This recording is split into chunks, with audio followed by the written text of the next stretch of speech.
Olá, galera, sejam bem-vindos a mais um episódio do Papo de Empreendedor, que em breve será de volta Voz do Empreendedor. Então, estamos aqui para mais um episódio, tá? Já vou pedir para vocês curtir, compartilhar, se inscrever no canal, enviar esse episódio aqui para um amigo. Então, galera, hoje a gente está com uma grande figura aqui, psicanalista, professor, acabei de descobrir que é mestre também. Gênesis, seja bem-vindo, Gênesis. Tudo bem, Jó? Tudo jóia. A gente estava falando antes aqui para não falar.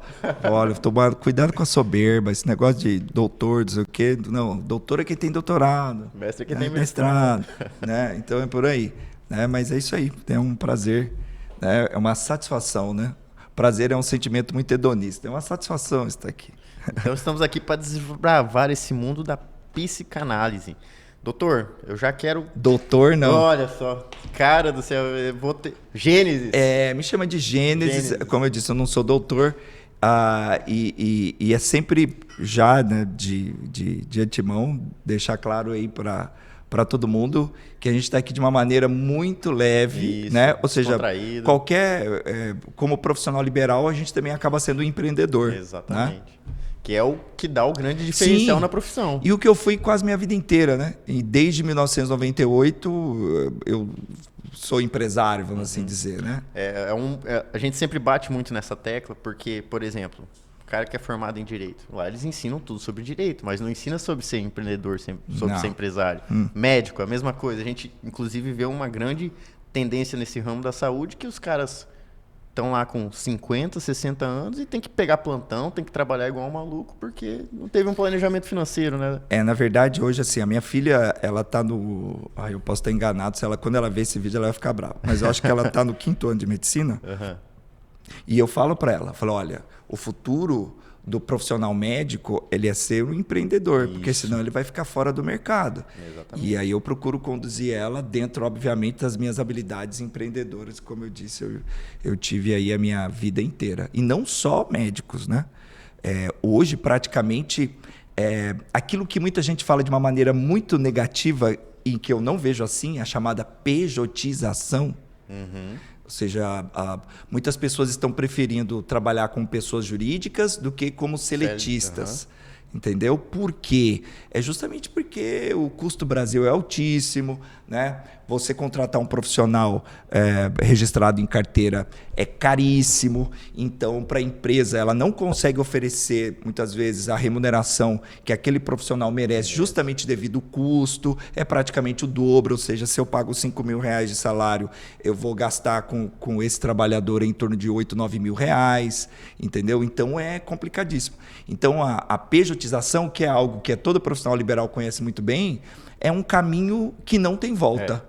É uma tendência. O problema é quais são as consequências futuras políticas e econômicas para o país, né? Porque todo o sistema previdenciário brasileiro é justamente baseado no quê? Nos ativos e inativos. Quem paga para os inativos são os ativos. A questão é que os ativos cada vez diminuem mais, né? E os inativos cada vez aumentam mais. Ou seja, a população brasileira ela está envelhecendo. Então, muitos especialistas dizem que não vai ter previdência social nos próximos 10 anos. É impossível. Né? E a gente fugiu completamente do assunto. Né? Mas é interessante. A gente vai conversando e vai puxando um assunto atrás do outro. Não, sim. Gênesis, como que foi essa sua trajetória? Porque você primeiro foi empresário, sim, né? Para chegar no ramo da psicanálise. Como que foi essa trajetória? Esse caminho que o Gênesis percorreu? Então, se eu falar... o meu primeiro trabalho foi no McDonald's. São Paulo. Trabalhei no McDonald's. E trabalhei numa videolocadora, coisa que tem gente que nem sabe o que é, né? Não sabe o que é. Um VHS, né? Chamava Apple Video, videolocadora. Trabalhei numa videolocadora, entendeu? Você pagava quando você não entregava a fita rebobinada. Isso. Era um negócio de louco. Pagava uma multinha, né? Pagava uma multinha, mas tinha gente lá que queria bater na gente, porque a multa era substancial, assim, sabe? Era tipo metade do valor da locação, porque isso dava um trabalho danado pra gente depois, né? Sim. Mas, obviamente, que a gente não ganhava nada rebobinando fita que os outros entregavam. Mas, assim, eu comecei a trabalhar muito cedo na minha vida e falo, assim, para você e para todo mundo que está escutando a gente, principalmente que tem filhos, nada melhor para moldar o caráter de um indivíduo, seja ele homem ou mulher, do que trabalho. Existe um pensador, né, um filósofo religioso chamado Jean Calvino, que é o criador do calvinismo, que é a base da religião protestante hoje. Assim, 90% do protestantismo mundial hoje tem por base o calvinismo, né, que é baseado na teoria da predestinação absoluta. O Calvino dizia, né, o trabalho dignifica o homem. Entendeu? Era uma das bases, é uma das bases calvinistas. Então, o trabalho realmente... do caráter do ser humano. Exato, realmente dignifica, porque é o senso de tempo, é o senso de responsabilidade, né? É o senso de espaço, tudo isso vai sendo criado Entrega. ali. Por quê? Porque até você ter o seu primeiro emprego, o seu meio, vamos dizer assim, a sua tribo é a sua família. Ali é a sua família. Né? Essa é a sua tribo. Isso é verdade. Quando você vai trabalhar, é como você entrasse em uma outra tribo e você fosse um invasor. Então você precisa se adaptar àquele meio para poder fazer parte dele e assim interagir com aquele meio. E aí você está começando a trabalhar e está começando a render. Entendeu? Por quê? Por exemplo, eu vi esses dias uma matéria na internet, a gente não sabe se isso é verdade ou não, mas está lá na internet, que uma mulher alegou, entrou com uma ação judicial porque ela foi demitida porque a empresa alegou que ela não se enturmou.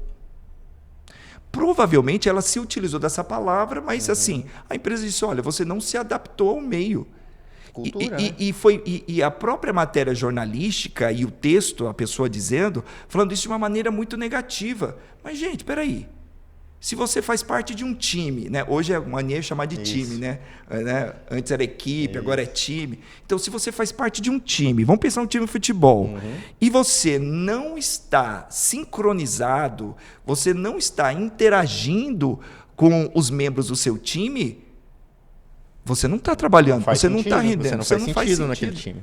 E uma das coisas que eu aprendi muito trabalhando no McDonald's foi justamente isso, sabe? Não estou querendo falar para propaganda, até porque o McDonald's nem precisa, exatamente. Né? Mas eu aprendi muito isso. A questão de, por exemplo, você sabe quantos minutos é para fritar uma batata frita? 7 minutos. 7 minutos. Basicamente, todos os processos do McDonald's são feitos em 7 minutos de fritura. 7 minutos. Por quê? Porque existe o processo, ele tem que ser, né? Então, se tudo é 7 tem minutos, que ser padrão. Você padroniza e você consegue entregar. Quando mudou o padrão de funcionamento, os protocolos do McDonald's, eu percebi, e como eu trabalhei lá dentro, eu conhecia muito bem, eu olhava assim, tentava entender e tal, e eu vi, mudou e ficou muito mais rápido ainda. Fritura mantém 7 minutos, porque eu perguntei. Mas outros processos de chapa e tudo mais mudou bastante. Mas veja, eu estou dizendo algo que eu aprendi quando eu tinha 14 anos de idade, antes de chegar em Cuiabá, entendeu? E que marcou minha vida. E se eu sou o profissional que eu sou hoje, é porque eu comecei cedo e comecei no McDonald's. Porque se eu tivesse começado em uma outra empresa, eu talvez seria um profissional diferente. Entendeu? Não estou dizendo que você é ruim ou bom. Não, diferente. Porque a vida ela é construída por tijolinhos. E conforme você vai colocando esses tijolinhos, você vai construindo, né? Esse seu castelo, que é essa sua vida, de uma maneira diferente. Ele pode ser mais à frente, mais para um lado, mais para o outro, mais alto, mais baixo, mais largo, mais fino. Entendeu? Então, a vida ela é feita de experiências. Exatamente. Né? Então, assim, comecei por aí. Eu sou um mineiro que viveu em São Paulo. 15 anos da minha vida, eu vivi em São Paulo. Mas o resto da minha vida é aqui em Cuiabá. E até o ambiente onde nós estamos aqui, pode dizer onde que é? Sim, no Shopping Goiabeiras? Pode. Eu cheguei em Cuiabá um dia antes da inauguração desse shopping. E eu estive na inauguração desse shopping. Aqui. E eu posso falar para vocês com bastante segurança e com conforto até, que a inauguração do Shopping Goiabeiras foi um evento gigantesco para a cidade e para o estado. Porque Cuiabá, na minha opinião, analisando esses 35 anos que eu moro aqui, né? Cuiabá se tornou uma capital quando o Shopping Goiabeiras foi fundado e alguns anos depois, quando o McDonald's veio para cá. Porque até então, eu posso dizer para vocês que Cuiabá era uma capital mais próxima de uma provínciazinha do que uma capital. Uma capital mesmo. Entendeu? Então era uma capital muito isolada. Até para se chegar aqui nos anos 80 era ainda meio complexo. Você não tinha muitos meios, avião muito caro, ônibus demorava mais de 30 horas para chegar aqui, entendeu? E muitas vezes tinha problemas na Serra de São Vicente e tudo mais. Hoje você consegue fazer uma viagem de ônibus em 22 horas, 21 horas. Olha o tempo que isso diminuiu, né? E veja, Cuiabá é uma capital com 600 mil habitantes. Vamos imaginar 700, vamos arredondar, 700 mil habitantes. Cara, pouquíssimas capitais têm tão pouca gente assim. Tem bairros em São Paulo que tem 3 milhões de habitantes. Vila Mariana tem 3 milhões de habitantes. Caramba. E Cuiabá tem 700 mil. A gente vê muita cidade aí, Sim. Por exemplo, no Rio Grande, muita cidade que é maior que aqui. Sim, isso tem explicações históricas, tá? Isso, você vai ter o problema da Guerra do Paraguai, entendeu? Que vai diminuir muita quantidade de homens, né? Você não tinha muitas cidades no Mato Grosso, lembrando que Mato Grosso naquela época incluía Mato Grosso do Sul e Rondônia. Isso. Então você vai ter a morte de muitos homens, você vai ter o não retorno de muitos homens, muitos decidem ficar por lá mesmo, e obviamente que isso vai reduzir a taxa de natalidade, você não tem homem, né? E durante também a Guerra do Paraguai, você vai ter um problema aqui em Cuiabá, que é a varíola, que vai matar metade da população cuiabana em 1 ano e meio. Olha só. Ou seja, você teve uma redução populacional em 1867, 50%. Então, é impossível uma capital, mesmo que 100 anos depois, ela consiga ter 2, 3 milhões de habitantes, sendo que ela perdeu mais da metade da população dela de doença, né? uma epidemia de varíola e da Guerra do Paraguai. Né? Agora eu estou usando minhas habilidades de historiador. Aqui, vamos contextualizar aqui que, além de psicanalista e professor, ele é um especialista em história do Mato Grosso, né, Gênesis? Exatamente. Sou apaixonado. Eu vou falar uma coisa para vocês. Eu estava falando, eu sou um mineiro, criado em São Paulo, mas de alma cuiabana. Como eu amo essa cidade. Olha só. Eu tenho uma paixão por essa cidade. É inexplicável. Você fala assim, mas Cuiabá é uma cidade feia. Tá, que seja. Entendeu? Dificilmente você vai ter cidades com mais de 300 anos, como é Cuiabá, linda. Você vai falar para mim que São Paulo é lindo? Não. São Paulo tem locais bonitos, assim como Cuiabá também tem. Mas uma cidade muito antiga, né? Sem planejamento. Sem planejamento nenhum. Uma cidade de origem mineradora. E origem mineradora diferente de Minas Gerais, que era um ouro de mina que durou muito tempo. Aqui era um ouro de aluvião que dura muito pouco tempo. Então, não vai ser esse o recurso que vai fazer a cidade crescer, e sim o comércio. Sabe? Então, assim, mas o que me encanta e o que encanta todo mundo que chega aqui em Cuiabá são as pessoas. E aí eu lembro eu não chamo nem de música, chamo de poema do Pescuma, que fala, né? Toda cidade tem seus tipos, Cuiabá também os tem. Uma cidade sem eles, né? Acho que não dá conta de ninguém, uma coisa assim. Então é isso. E Cuiabá cultura, tem, cara. Né? Só que assim, isso está com seus dias contados. Por que o senhor decidiu vir para Cuiabá? Então, eu vim porque minha mãe quis vir. A minha mãe era empresária em São Paulo, ela teve um problema sério de saúde e ela teve que se deslocar para cá porque meu tio morava aqui. E aí ela tinha várias empresas na Rua Augusta, em São Paulo. Várias. Ela tinha uma loja de disco, uma loja de cosmético indiano, que na época, estou falando dos anos 80, tá, gente? Ela tinha uma loja de roupa de couro, que na época era a onda do New Wave. New Wave, né? New Wave, não é New Age, tá, gente? É New Wave. É anos 80. New Age é anos 90. New Wave era um estilo de música, mas de roupa, de maquiagem. Não tem o Supla? É o Supla. Exatamente. Só que era o Supla, meio punk, meio rock, isso, meio gótico, exato. naquele meio. Só que o Supla ele ficou nos anos 80, ele não saiu dos anos 80. Né? E ele era o ícone do estilo New Age em São Paulo. Tanto é que ele era cliente da minha mãe, né? Olha só. Da loja da minha mãe. E ela tinha mais outras lojas, loja de sapato, umas coisas assim, e ela teve um problema de saúde muito grave. E aí ela acabou, nós éramos crianças, e ela acabou perdendo tudo. Essa é a verdade. Acontece, né? Acontece. E o Brasil, nos anos 80, era um momento muito difícil. O Brasil, nos 80... Era antes do real, né?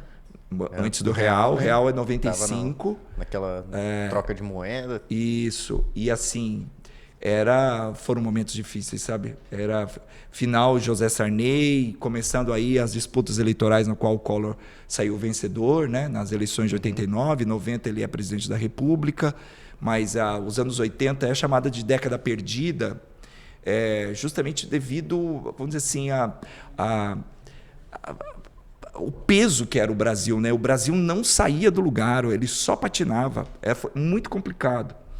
E quando chega o Collor, né, fazendo promessas, né, o jovem e tudo mais, na verdade ele era um oligarca nordestino que não sabia muito bem o que ele estava fazendo e acabou confiscando as contas e virando o Brasil do lado avesso. Fez muita coisa interessante, sabe? Porque assim, abertura econômica, começou a entrar carros importados, o que melhora a qualidade do carro nacional. Sim. Ele foi o cara que promoveu o Código de Defesa do Consumidor, que é algo sensacional, cara. Que tá aí até hoje. Sim, pô. Eu lembro que assim, a gente ia no supermercado comprar bolacha, eu comprava, abria bolacha, essa bolacha aqui deve ser de coco queimado. Não, isso aqui é coco. Só que está vencida há tanto tempo que o negócio está meio escuro. Porque não existia data de validade antes do Código de Defesa do Consumidor. Não tinha um controle sanitário? Não tinha nenhum, cara. Não tinha nenhum.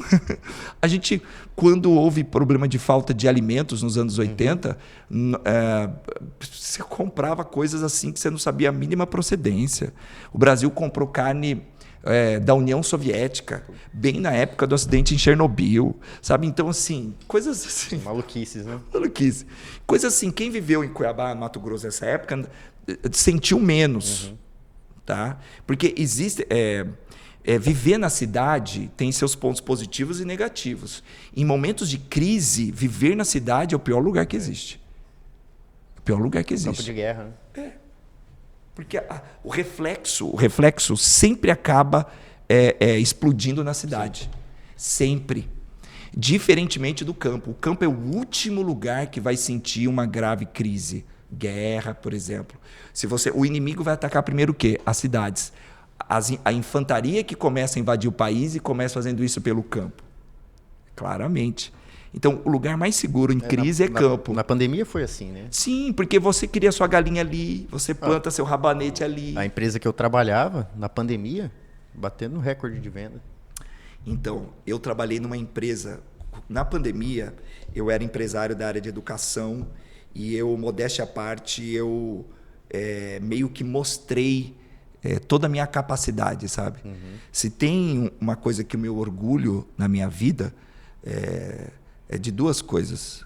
Eu tenho dois orgulhos na minha vida. Da maneira com que eu eduquei meus filhos, eu fui muito criticado, eu e a mãe deles, muito criticado, muito apontado, mas hoje meus filhos são as pessoas mais sensacionais que eu conheço. São cidadãos, essa é a verdade. São cidadãos.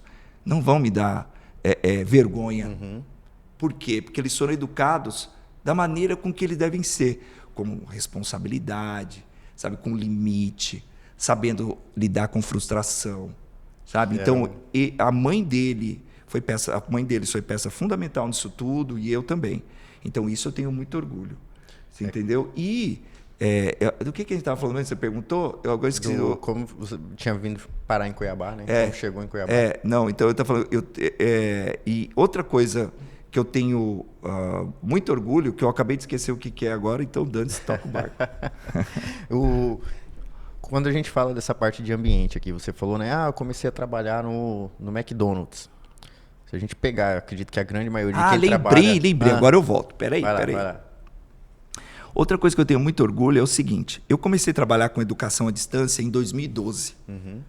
Eu era empresário da educação, eu tinha algumas empresas na área de educação. Em 2012, eu Não era tão forte esse movimento, né, de EAD? Não existia. Existia uma universidade no Brasil chamada Unopar. Conheço. Entendeu? Que hoje não é mais a Unopar que eu conheci.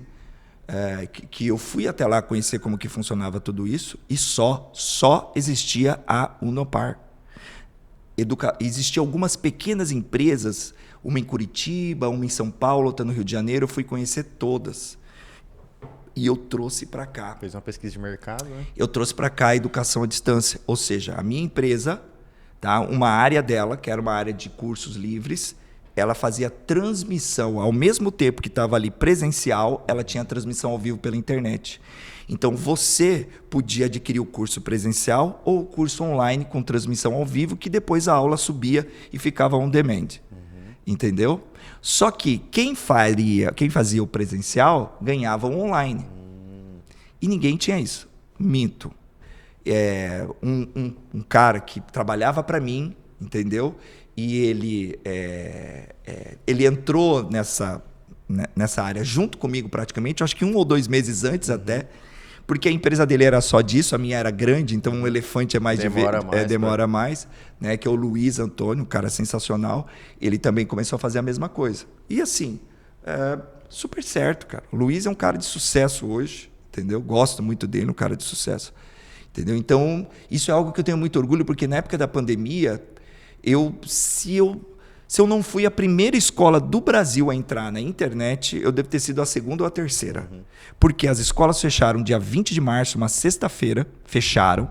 Eu estava viajando. Quando é o lockdown, né? Isso, o lockdown fechou. Entendeu? Eu antecipei minha viagem, consegui chegar em Cuiabá no domingo à noite, aqui em Cuiabá, sabe? Só que nesse período de sexta para domingo eu fiz todo o planejamento estratégico, tá? Na terça-feira eu estava reunindo já com os professores e na quinta-feira a gente já estava na internet já. A escola já estava na internet. Óbvio, foi todo um processo lento e gradual para tudo se estabilizar. Mas pelo menos nós já tínhamos dado o primeiro passo.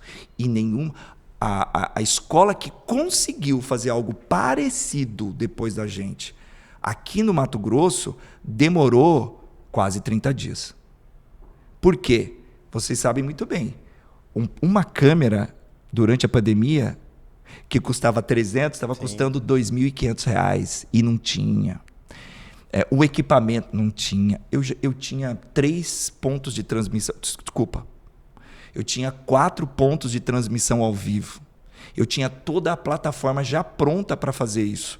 Só que tudo era construído para atender um segmento. O que eu fiz foi reestruturar tudo para atender outro. Caramba. E foi um sucesso, cara. Só que isso custou a minha saúde física e mental. E isso que você já tinha o know-how, né? Desde 2012, trabalhando nesse ramo. Eu ajudei 18 escolas, 17 no Mato Grosso e uma no Rio Grande do Sul, a conseguir atender os seus alunos, a comunidade escolar, como a gente fala. Entendeu? Então, assim, mas isso custou a minha saúde mental, física e mental. Mas, assim, nada é tão ruim que não possa ser bom. Eu sou outra pessoa. Sou outra pessoa. Ah, mas você melhorou ou piorou? Não. Os meus defeitos continuam no mesmo lugar, as minhas qualidades continuam no mesmo lugar. Eu só adicionei elementos no meu ser. Eu costumo dizer, assim, já voltando até para o lado da psicanálise, uma vez um cliente meu, lembrando assim, psicanalista tem cliente, não paciente. Ele dizia toda hora para mim, estou dizendo ele como pessoa, tá? Sim. Porque é difícil, homem tem uma certa resistência. Na verdade, já falo, era uma mulher. Eu não consigo ser feliz, nada na minha vida dá certo e tal. E só falava de felicidade, felicidade, felicidade, felicidade, felicidade. Eu perguntei para ela, qual que seria o ideal para você de felicidade? Como assim? Quanto tempo por dia você queria ser feliz? Ela, não sei, mas a maior parte do tempo. Então 24 horas seria ótimo. Seria. Mas você acha que isso é possível? Ela pensou e eu fiquei quieto. O silêncio na psicanálise é muito importante. Ver aquele silêncio. E foi um silêncio cadavérico, porque ele foi um silêncio um dos mais longos até hoje. 5 minutos, mais ou menos. Silêncio. Às vezes o silêncio é a melhor resposta. Aí ela falou, não é possível. Falei, e você acha que é possível por dia ser feliz? Quantos minutos ou quantas horas? Eu não sei te responder. Pois é. Por quê? Porque felicidade é líquida. Você não consegue reter felicidade. Você não consegue ser feliz. Você consegue ter momentos de alegria. Felicidade e alegria são coisas muito diferentes. A alegria é um sentimento, é um momento que pode durar segundos, minutos, horas, eu acho meio difícil. Entendeu? Alegria. Felicidade é uma construção. E eu costumo dizer o seguinte, assim, e ela chegou para mim e disse para mim o seguinte, mas o que é felicidade então? Eu falei para ela, felicidade é uma coisa, alegria é outra. Então ela falou para mim, o que é felicidade? Aí eu tentei explicar de maneira técnica e ela... eu percebi na próxima vez, na nossa próxima sessão, que ela não estava compreendendo. Que ela não compreendeu. E eu comecei a pensar assim, puxa vida, eu preciso fazer uma analogia para ela compreender. Esclarecer, né? Esclarecer. E na psicanálise, as analogias elas são muito importantes. As analogias, as parábolas, as histórias, isso é muito importante. São coisas que muitas vezes uma palavra muda a vida da pessoa. Eu cheguei para ela e consegui criar a seguinte ideia. Eu falei, olha, vamos imaginar que a felicidade é um castelo. Esse castelo você começa a construir a partir do primeiro dia da sua vida. E como nascer é dolorido, né? Você ficou 9 meses num ambiente seguro, onde você não precisava beber, comer, fazer xixi, cocô, sempre tinha alguém para fazer isso por você. Estava lá entre 36 e 38 graus, está tudo bem. Aí, de repente, vem uma luz absurda, um frio de 14 graus, porque a sala de parto é fria pra caramba, né? O seu pulmão, que estava ali imerso a líquido, ele rasga porque entra um ar, deve ser uma dor absurda, né? Com alguém te chacoalhando ou dando aquela palminha do bumbum, algo parecido, como nascer dolorido. Mas, a partir do primeiro dia de vida, você começa a construir seu castelo. Óbvio, inicialmente com a ajuda daqueles que estão próximos a você. Seus pais, que muitas vezes assim, né? O que é ser pai? Né? O que são os pais? Né? Os pais podem ser os avós, os tios, os pais, pai e mãe. Ou pode ser só o pai, ou pode ser só a mãe. Depois a gente pode até falar das consequências disso, mas o importante é ter. Né? Pode ser até mesmo os irmãos, os tios. Então, no início da nossa vida, eles nos ajudam a construir esse nosso castelo. Tanto é que, psicanaliticamente dizendo, nós temos fases de formação até os 7, 8, até os 12, entendeu? Assim vai indo até os 18 e a vida adulta, né? Então são fases, são momentos diferentes que a gente reage e age de maneira diferente.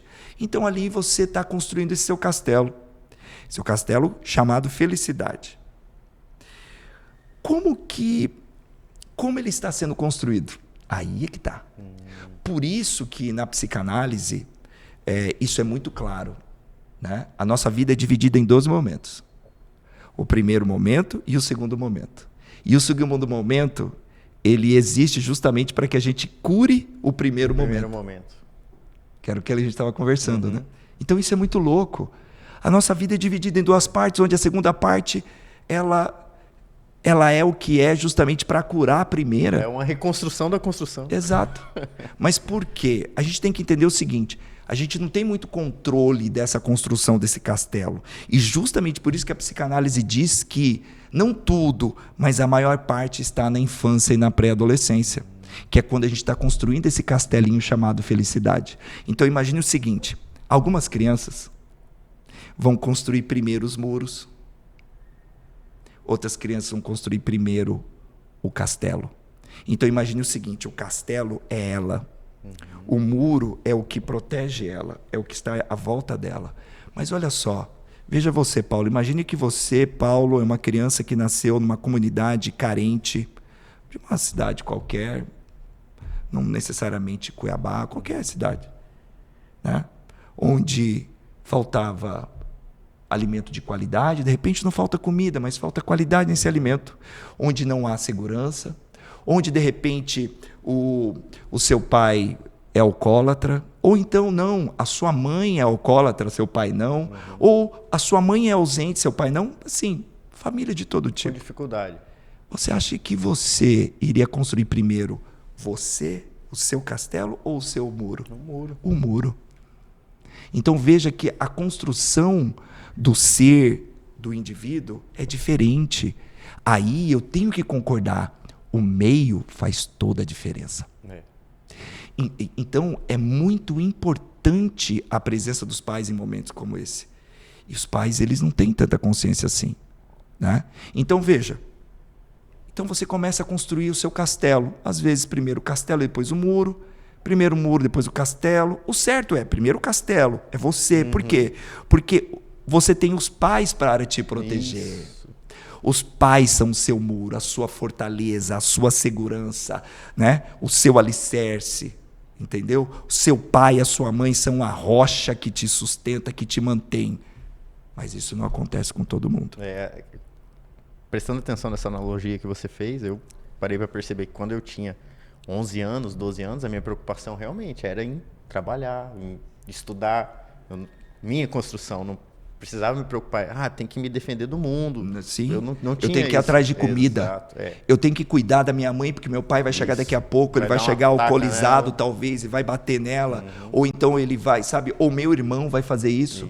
Ou então, assim, em alguns momentos nós vamos tratar de assuntos muito difíceis de ser tratados. Mas assim, Paulo, eu conheço os escombros humanos, os escombros, porque existe uma diferença muito grande entre humanos e seres humanos. Todos nós somos humanos, mas a gente não pode garantir que todo mundo que está aqui é ser humano. E o que mais hoje, o que a gente percebe é há uma desconexão, né, do indivíduo, dessa identidade humana. Ele simplesmente é uma espécime que não tem... empatia é algo muito complicado. Sinceramente, eu não acredito muito em empatia. Porque empatia é se colocar no lugar do outro e... Peraí. Se eu não tive as mesmas experiências... Lógico, eu não vou conseguir. E outra, eu jamais vou conseguir me colocar na dor do outro. Não. A gente tem que ser humano. Boa. Ser humano. Tá? Ser humano. Entendeu? Então, assim, só continuando na ideia da felicidade, você vê que a gente... Sim. Então, eu explicando para ela... a questão do castelo, dizendo para ela o seguinte: olha, a felicidade é um castelo em que nós começamos a construir no primeiro dia que a gente nasce. Nos primeiros anos da nossa vida, a gente vai construindo esse castelo com a ajuda dos nossos pais, até mesmo dos nossos irmãos, né? E a gente vai encaixando esses tijolinhos com a ajuda deles, até o momento em que Freud mesmo dizia, né? O momento em que as crianças, os filhos matam os pais. Que a gente fala que assim, esses filhos criam ilhas, assim, eles começam a entender que eles são indivíduos diferentes do pai e da mãe. Começa aí muitas vezes quando você tem uma família com dinâmicas de violência e tudo mais, os filhos começam a reagir a algum tipo de agressão feita por algum membro dessa família. Tá? Isso começa a acontecer lá pelos 12, 13 anos. Antes disso, o que as crianças fazem é chorar, é ter atitudes de fugir, de se esconder, entendeu? Ou de abraçar um dos lados, né? Mas a partir dos 12, 13 anos, eles começam a reagir. Entendeu? Reagir. É meio que... Não é assim, Não né? é assim. Eles começam a reagir. Por que isso? Exato. Mas da mesma forma, eles começam a internalizar que isso é comum. Você vê? É complicado isso. Mas vamos lá. Então, o que acontece? Imagine, então, uma criança, menino, isso não importa, numa família totalmente, né, amorfa, né, com N problemas. Sim. Quem vai ajudar ela a colocar esses tijolinhos? Mesmo que seja dos muros dela, tá? Uma criança que começa pelos muros, normalmente, quem ajuda a colocar esses tijolinhos são pessoas estranhas. É os amiguinhos da rua, ou é já um traficante. Alguém vai preencher esse espaço. Ou é um abusador. Que é um momento... é um momento de maior fragilidade da criança. É um momento de maior fragilidade, né? Então, veja, mesmo ela começando pelo muro ou por ela e depois indo ao muro, dependendo de como esses tijolos foram encaixados e se esses tijolos eles possuem um padrão, que a gente estava até falando do McDonald's, se eles forem mal encaixados ou se deixar de colocar tijolos ou se eles não obedecerem um padrão, esse muro e esse castelo eles não serão fortes o suficiente. Vão se abalar numa tempestade. Exato. Então veja, o que eu resumi para ela e disse para ela o seguinte, depois de contar toda essa história, na verdade foi uma sessão inteira. Minha sessão é de 1 hora. Tem gente que faz 50 minutos. Na verdade, assim, é 1 hora também entre aspas, tá? Porque existem situações, muita gente me critica, mas existem situações que eu fico 1h20, 1h30. Como que eu vou deixar, de repente, alguém que está chorando porque perdeu, sabe? Então, aí é onde entra a empatia. Exato. A humanidade. Então, assim, eu falei para ela, então veja, felicidade é um castelo, entendeu? E é um castelo que eu posso dizer para você o seguinte, a minha vida é um castelo chamado felicidade, mas ele foi construído com tijolos de dor e sofrimento. E cada tijolo que eu vejo, eu olho, eu lembro, eu valorizo. Só que aí é que está. Esses tijolos, a gente pode chamar também, esses tijolos que são disformes, ou mal encaixados, ou que não teve argamassa suficiente, né? Ou que não obedecem um padrão, a gente pode chamar eles de traumas. E o que é trauma, né? A gente tem uma visão muito equivocada do que é trauma. E a psicanálise, ela é sensacional. Eu sou apaixonado. Eu confesso assim, eu já tenho quase 50 anos de idade, mas eu gosto muito de estudar e ela tem uma explicação sensacional para aquilo que é trauma. Trauma é todo sentimento que você sente, sentimento, todo sentimento que você tem e que você não sabe lidar com ele. Isso é trauma. Porque muitas vezes as pessoas lidam com trauma parecendo que trauma é uma doença. Parece que é um carrapato que se você arrancar, vai arrancar um pedaço da sua pele junto. Não. Trauma é um sentimento que você não sabe lidar. Mas veja, olha só que interessante. Acabei de dizer a palavra que é o segredo. É a chave do segredo aqui. É um sentimento, ele não é real. É um sentimento. E o que a psicanálise faz? Ela faz você aprender a lidar com esse sentimento. Porque veja, se esse tijolinho, né? Se esse tijolinho que está fora do padrão, que foi encaixado lá, vamos dizer assim, na estrutura central da sua torre, do seu castelo, ele é um tijolinho, entendeu? Que está fora do padrão. Né? Ele está lá. Ele está lá. Se eu tirar esse tijolinho, provavelmente pode desmoronar tudo. Isso. O que a gente tem que fazer? A gente tem que revisitar o dia em que aquele tijolinho foi encaixado ali. Entendeu? Entender o porquê ele foi encaixado ali e entender principalmente uma coisa. Você não tinha culpa disso. Você ou encaixou esse tijolo, ou alguém encaixou junto com você, ou alguém encaixou esse tijolo por você. Como que é? Você é o mestre da obra, mas às vezes o servente colocou aquele tijolo ali. Mas você não tinha controle sobre o processo. Aí vem algo que eu me lembrei agora que eu acho muito interessante. Tem um cliente, uma cliente que ela perdeu, ela tinha uma paixão enorme pelo pai, perdeu o pai e tal. E ela dizia que os relacionamentos dela nenhum dava certo, e que ela se sentia muito rejeitada, e que ela se sentia rejeitada pela mãe, e que ela se sentia rejeitada pelo ex-marido, e que ela se divorciou do ex-marido por causa disso, e que a única pessoa que não a rejeitava era o pai. Só que até então ela não tinha me dito que o pai tinha ido. Aí eu falei para ela, bom, pelo que você disse, eu entendo o seguinte, ou o seu pai não te abandonou porque você disse que ele era o único que não te rejeitava. Então, pela forma que você está falando, o seu pai se foi. Se foi. Já tem alguns anos. Tá. Aí eu falei para ela, Eu tenho uma péssima notícia para te dar. Eu até estava conversando, né? Os meus clientes falam muito isso assim, que eu não sou um terapeuta fofinho, né? Eu não sou fofinho. Eu dou pancada. Na verdade, assim, dificilmente eu vou dizer algo que você queira escutar. É pesado. Às vezes até eu preciso me conter um pouco, sabe? Mas eu costumo dizer que eu digo exatamente aquilo que você precisa ouvir. Mas o lidar com o trauma é conversar sobre o trauma? É, vamos dizer assim, cutucar a ferida, doutor? Ou Gênesis? Então, lidar com o trauma, até eu vou dar esse exemplo e você vai entender bem. O trauma dela é justamente o sentimento de rejeição. Ela sente rejeitada. Aí eu cheguei para ela e disse: sinto muito, eu tenho uma péssima notícia para te dar. É impossível você ser rejeitada. Como? É impossível. Aí ela me enfrentou. Não, você não sabe o que você está dizendo.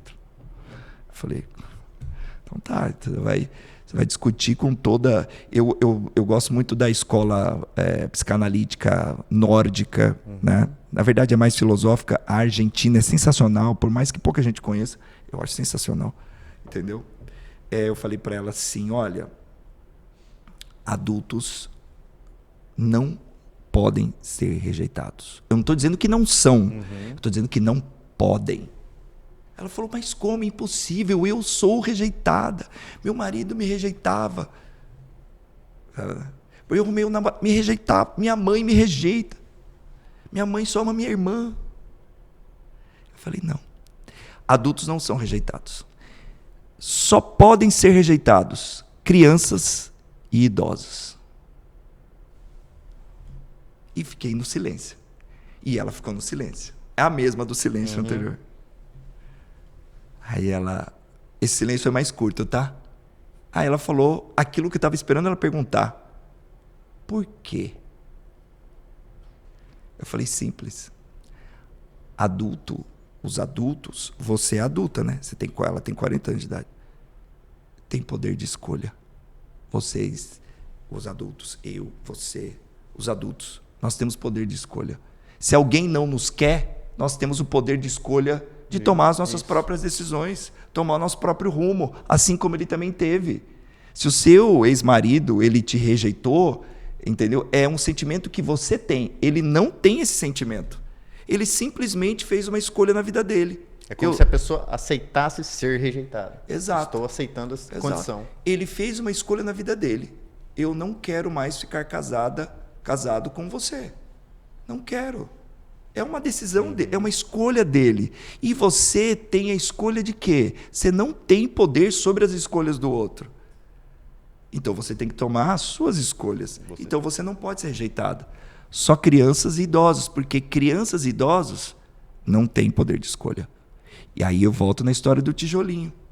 Esse castelo, chamado Felicidade, construído com tijolos de dor e sofrimento, que são tijolos que... não são todos os tijolos, mas são justamente esses tijolos de dor e sofrimento que faz com que a gente aprenda. Porque eu pergunto para você, Paulo, o que você aprende sendo feliz?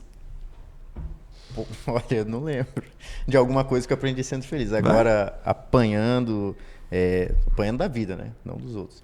Apanhando da vida, com dificuldade, com problema, aprendi muito. Não, você aprende e apanha dos outros a correr.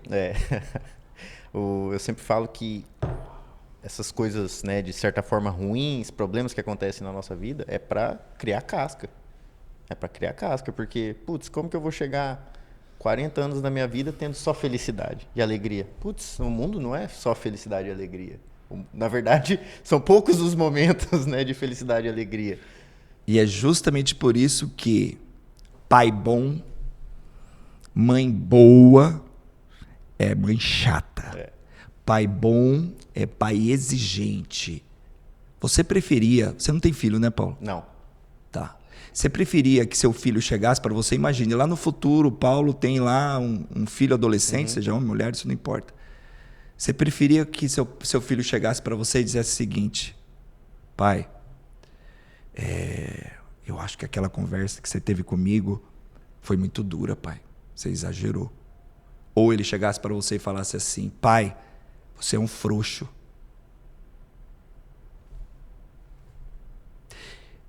Pais, pequem por excesso e não por falta. Pequem por excesso e não por falta. Na infância, peque por excesso de quê? De atenção, de cuidado, de... Não é carinho. A gente precisa entender que carinho é tempo positivo, é tempo com qualidade. É assim. Só que hoje as crianças são educadas por telas. Entendeu? Crianças neuróticas. As crianças estão ficando neuróticas. E não existe isso. A neurastenia é algo de adulto. Entendeu? E não de crianças. Mas assim, a chamada... como que é que tem um... Síndrome do cérebro acelerado, uma coisa assim. É o Augusto, eu esqueci o nome dele, que chegou nessa conclusão. Entendeu? Então, assim, uma criança que o cérebro ela ainda está em formação, lembrando que o cérebro termina a formação das meninas por volta de 22, 23, os meninos por volta de 25, é uma questão hormonal, tá? Uma questão hormonal. Por isso que os homens fazem... você vive errado até os 25, 26 anos. Homem faz merda até quase beirando os 30 anos. As meninas já não. Então, assim, as questões, assim, por exemplo, as meninas param de crescer um pouquinho antes dos meninos, né? Então, as questões hormonais fazem muito diferença nesse processo de maturação neurológica e, consequentemente, emocional das meninas. Né? Os meninos demoram um pouco mais, as meninas demoram um pouco menos. Porque assim, aí as questões físicas, musculares, masculinas, também envolvem todo esse processo. Né?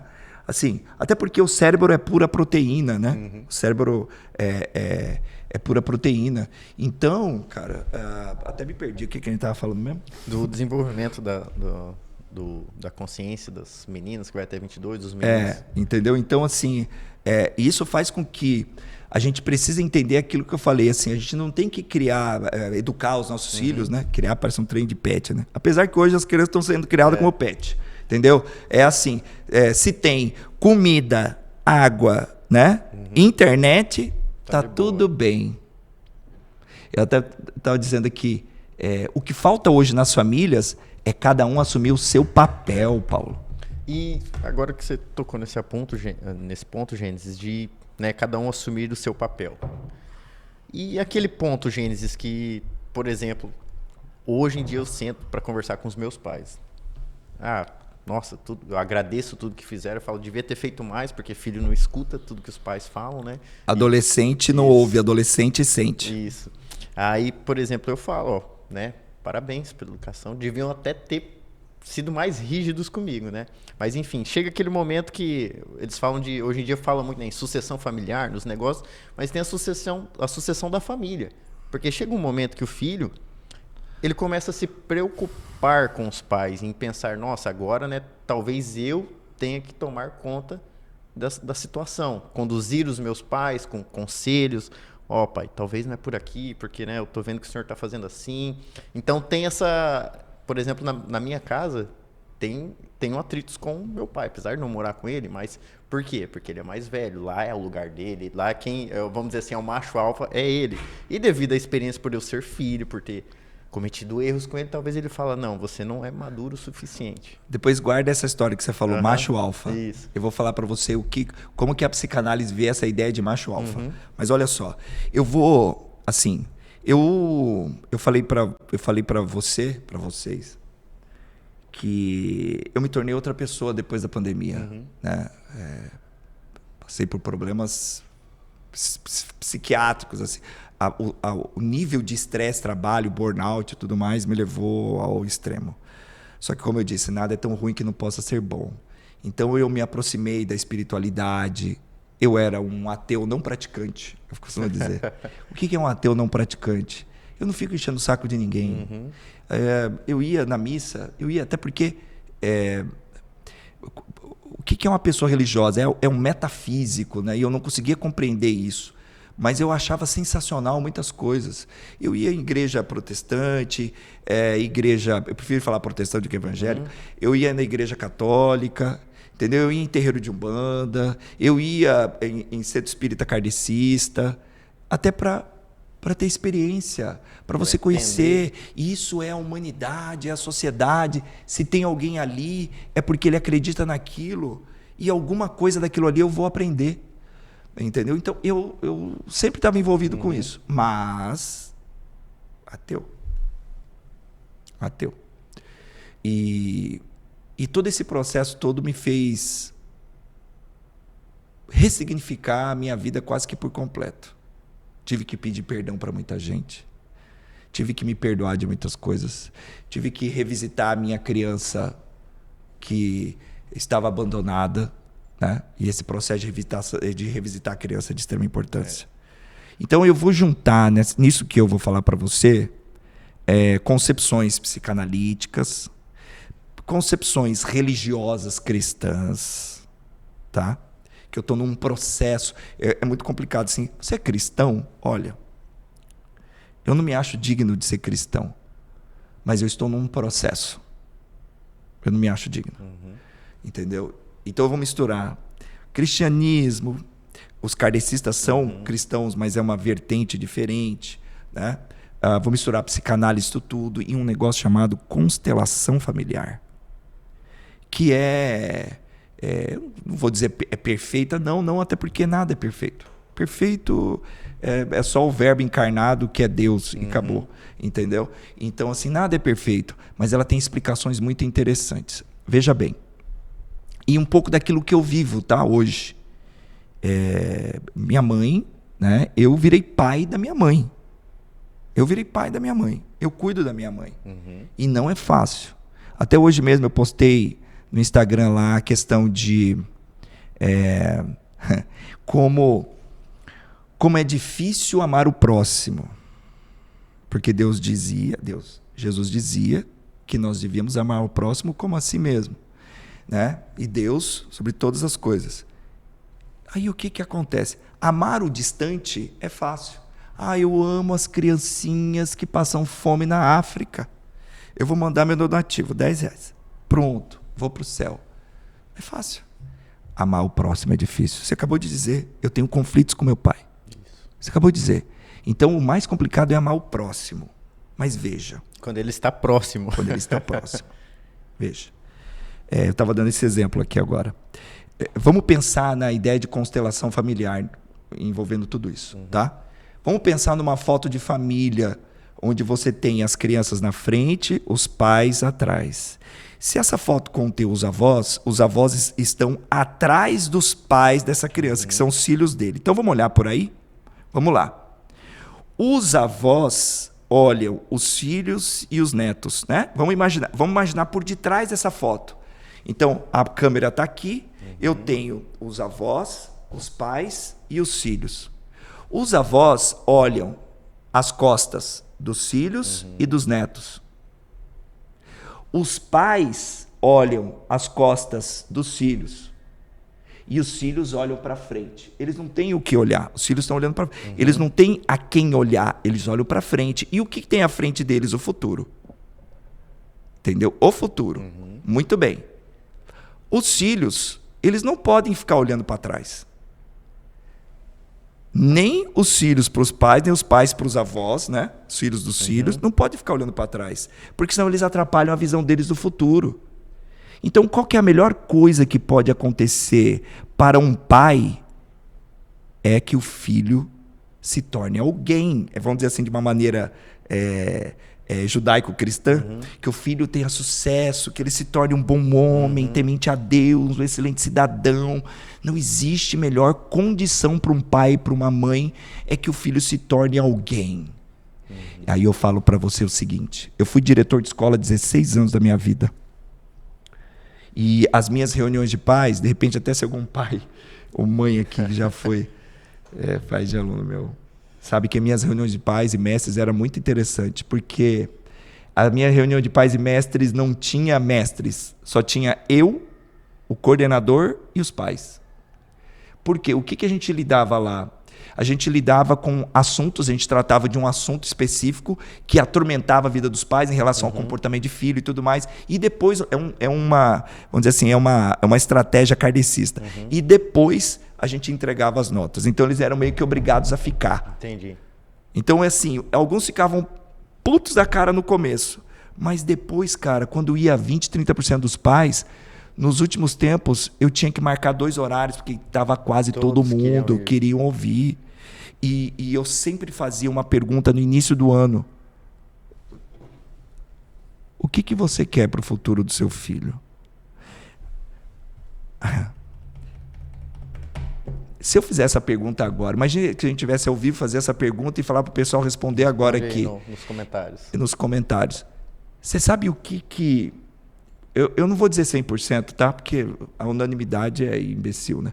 Mas assim, o que 99% dos pais diziam e diriam hoje, acho que até mais, na época, eu estou falando de alguns anos atrás, na época vamos dizer assim, 90%. Hoje, 99% diria o seguinte: eu quero que meu filho seja feliz.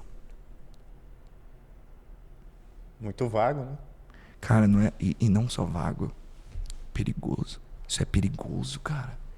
Como que eu vou querer que meu filho seja feliz? Primeiro, felicidade é profissão? Não. Felicidade paga a conta? Não. Eu perguntei para o Paulo aqui o seguinte: Paulo, o que você aprendeu com a felicidade? Você falou... Eu ia falar porra nenhuma, não vou falar isso. Nada. Se a gente não aprende nada sendo feliz, como que você vai querer que seu filho seja feliz? Felicidade é consequência. Exato. Felicidade é aquele castelo que começou a ser construído no primeiro dia de vida do seu filho e que você é o maior responsável por ele, felicidade pela estrutura dele. Aquele sentimento, né? Tive problema o dia inteiro, BO, cheguei no fim do dia, não resolvi, mas passou meu dia, eu sei que eu dou conta. E você está vivo, exato, entendeu? Você passou por tudo isso, você está vivo, você é forte. Por quê? Porque o seu castelo que você começou a construir lá no seu primeiro dia de vida, ele possui alicerces fortes. Ele tem uns tijolinhos lá meio... mas ele possui alicerce forte. O problema é quando ele tem, além de tijolos, ele muitas vezes nem alicerce tem. Ou muitas vezes ele começou a ser construído pelo muro. Porque assim, quem começa a construir pelo muro só tem 2 saídas, tá? Ou a pessoa se torna extremamente violenta, psicopatia, violência, pessoa violenta, porque... Está sempre no modo de defesa, exato, né? Porque a violência foi normalizada. Ou então, a pessoa ela se torna de uma fragilidade, de um medo absurdo. Esses dias, eu falo esses dias, mas isso não foi esses dias, esse foi no final de 2024. Foi uma época, final de ano é muito complicado, sabe? Você pega da véspera de Natal até o fim de ano, né? O Réveillon e tudo mais, é um dos momentos mais perigosos para a mente humana. E quando você tinha o Faustão, então era pior ainda. Você tinha lá, fim de ano, chegava lá domingo, lá, as pegadinhas do Faustão, você já sabia que ia começar a segunda-feira, que você estava sozinho, e que era fim de ano e tal. Então, assim, as pessoas que começaram a construir o seu castelo pelo muro, e são pessoas que procuram sempre, muitas vezes, segurança. E aí é que tá. Não é correto você procurar segurança na sua vida. Essas coisas que eu falo para meus clientes, eles ficam assim, eles ficam meio chocados, assim, até na minha página lá, tem alguns depoimentos, eles falando, estava lendo aqui, ele falou assim: olha, se você espera um terapeuta fofinho, ele não é a pessoa ideal. Entendeu? Então, assim, puta, eu me perdi de novo, cara. É meu TDAH. Peraí, que agora até eu... a gente estava falando da pessoa que construiu o muro e está buscando só segurança. É a segurança. Isso. A segurança também a gente está extremamente leve, né? Não tem nada decorado aqui, né? Por isso que a gente se trocando perde. Ideia, que é bate-papo. Gente, aqui, ó, não tem papel aqui com nada escrito. Exatamente. Tá?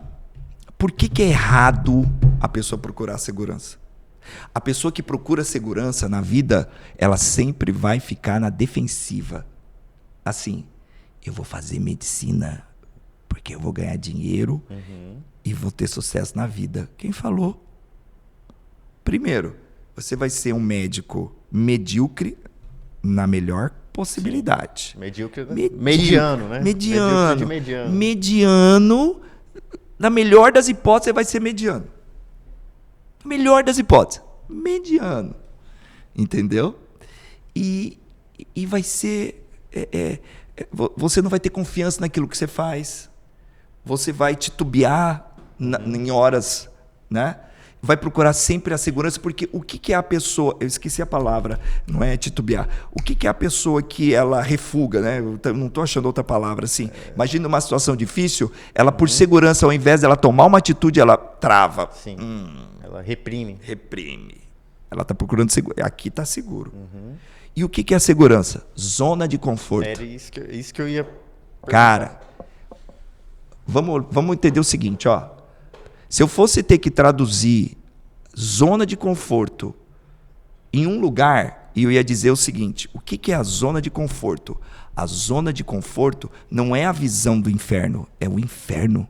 A zona de conforto é o seu inferno. Toda vez que você procura a zona de conforto, você está indo para o inferno. Por quê? Porque é quentinho. Porque lá pode tudo, porque é o seu lugar. O inferno pode tudo. Só que aí é que tá. O que você vai aprender com isso? Nada.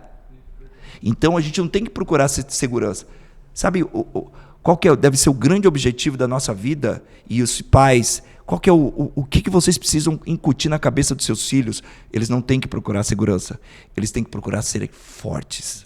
A força, a fortaleza. E isso quem dá para eles é você, pai e mãe. São vocês que dão a fortaleza para eles. Então não seja um pai frouxo. Não seja uma mãe permissiva. Ah, tadinho. Tadinho? Tadinho. Tem tadinho. Entendeu? Porque veja, ó, a função da mãe, psicanaliticamente, freudianamente dizendo, psicólogo odeia Freud. Freudianamente, a função da mãe é dar a vida. A mãe dá a vida. A mãe dá amor. A mãe dá vida. E o pai? O pai, cara, olha só. Primeira coisa que o pai faz é cortar o cordão umbilical do filho. Ele é o cara que desconecta o filho da mãe. Ele desconecta. Ele é o responsável por fazer isso. Entendeu? E o pai, a função do pai é empurrar para frente, é empurrar para a vida. Enquanto a mãe, é aquela coisa, a mãe chega lá e fala assim para você: ô Paulinho, você já escovou o dente? Paulinho, ela pergunta, e é errado isso, tá? O certo, mães, aprendam aqui, como que vocês têm que lidar com seus filhos? Vai chegar para ele e falar bem assim: Paulo, não tem Paulinho, pior do que chamar de inho, é falar assim: príncipe. Príncipe? Você é rainha? Não, né? Então por que você está falando que seu filho é príncipe? Ah, e daí? É tão bonitinho. Eu falei, olha, vai chegar uma hora que seu filho vai entender o que é ser príncipe e vai achar que é príncipe. Isso. E aí, sabe o que vai acontecer? Ele vai fazer você se ajoelhar aos pés dele. E aí, você quer isso? Então, o que é o certo? Paulo, você vai escovar esse dente agora. Não é, você não vai perguntar. É uma afirmação.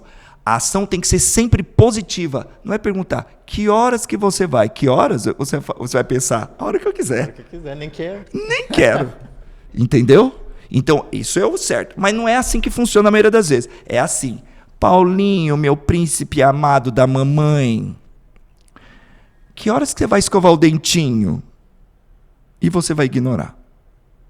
Aí vai passar 5 minutos. Paulinho, você não escovou o dentinho ainda, Paulinho? E você vai ignorar. Aí ela vai de novo. Paulinho, e aí? Você vai ficar com o dentinho sujinho? E você vai ignorar de novo. A mãe é assim. O que o pai faz? O pai é o cara que empurra, né? É o cara que joga pra vida. Ele vai chegar e falar bem assim: e aí, guri? Vai escovar esse dente agora. Sua mãe já falou 3 vezes que eu escutei. Vamos lá agora. Ele já te cata pelo braço, já te enfia no banheiro e fica olhando ali você escovar o dente. A próxima vez que a sua mãe falar e você não ir, você vai se ver comigo. É isso a função do pai. Agora, olha essa dinâmica. O pai chega e faz assim. Faz de conta que não está ouvindo nada porque ele não quer se aborrecer. Ele prefere ficar lá no celular. É mais cômodo, tá na zona de conforto dele. Ele vai falar assim, eu vou entrar em embate com a minha esposa por causa desse guri aí? Eu não. Que o dente caia, sabe? Ele vai pensar assim, entendeu? Esse é o pai frouxo. Por quê? Porque ele não quer encarar a realidade. Esse é o pai frouxo. Empurrar a responsabilidade dele para a mãe. Exato. Entendeu? Porque ele não quer entrar em conflito com a mãe. Por quê? Porque ele, com certeza, ele já teve a experiência de fazer isso, que eu falei que seria o correto, e a mãe agiu de maneira negativa. Não fala assim com ele, tadinho do Paulinho. Coitadinha, né? Não tem nada de coitadinho. Do Paulinho só malandragem. Exato. E assim, a criança, ela começa a ter um senso de manipulação ali a partir dos 11, 12 anos. Manipulador e mentiroso. Posso te dar o resumo da história do Paulinho? Pode. Porque isso é verídico. Viu, Paulinho? Como que é o nome de sua mãe? Virgínia. Oh, nome lindo, adoro o nome. Virgínia é lindo. Sabe o que o Paulinho fazia? O que o Paulinho fazia? Mamãe pedia com calma, escova os dentes, meu filhinho, escova os dentes. Paulinho ia lá, molhava a escova na água e colocava no negocinho. Nossa, pronto, mamãe, já tá Paulinho. escovado. Aí papai descobriu, aí a conversa foi séria. Entendeu? Então assim, mas é isso que eu falei pra você. A gente precisa entender o seguinte, criança é mata. Criança é má. Você chega na educação infantil de qualquer escola hoje, você vê criança fazendo maldade. Você vê criança falando absurdos, tratando o coleguinha como, assim, abaixo de fofó de foca, entendeu? E aí você fala, mas da onde que essa criança aprendeu isso? É o que ela escuta em casa. Exatamente. Aí, papais, é o ambiente. Papais e mamães, entenda o seguinte, psicanalista não atende criança, mas eu sou especialista em ensinar você a lidar com seus filhos, sejam crianças e adolescentes. Psicanalista não atende criança, entendeu? Mas olha só, criança, ela não é o problema, ela não é a doença. Eu já escutei o seguinte, mas meu filho é problemático, meu filho ele está com TDAH, meu filho está com burnout. Cara, como que uma criança tem burnout? Meu filho está com não sei o quê. Não. Filho é sintoma. O seu filho é sintomático. Ele é o reflexo daquilo que está rolando na sua casa. E você tem consciência disso? Eu acho que não. Tá? Ó, nada demais é bom. Amor demais não é bom. Assim como rigidez demais também não é bom. Violência, brabeza, não é bom. A gente tem que pensar justamente no equilíbrio. Sabe, a gente não pode assim... nós somos adultos que temos os nossos problemas, temos as nossas dívidas com a nossa criança do passado, entendeu? Nós tivemos os nossos problemas com os nossos pais, até porque os nossos pais, eles não sabem tudo. Isso. Eles erraram.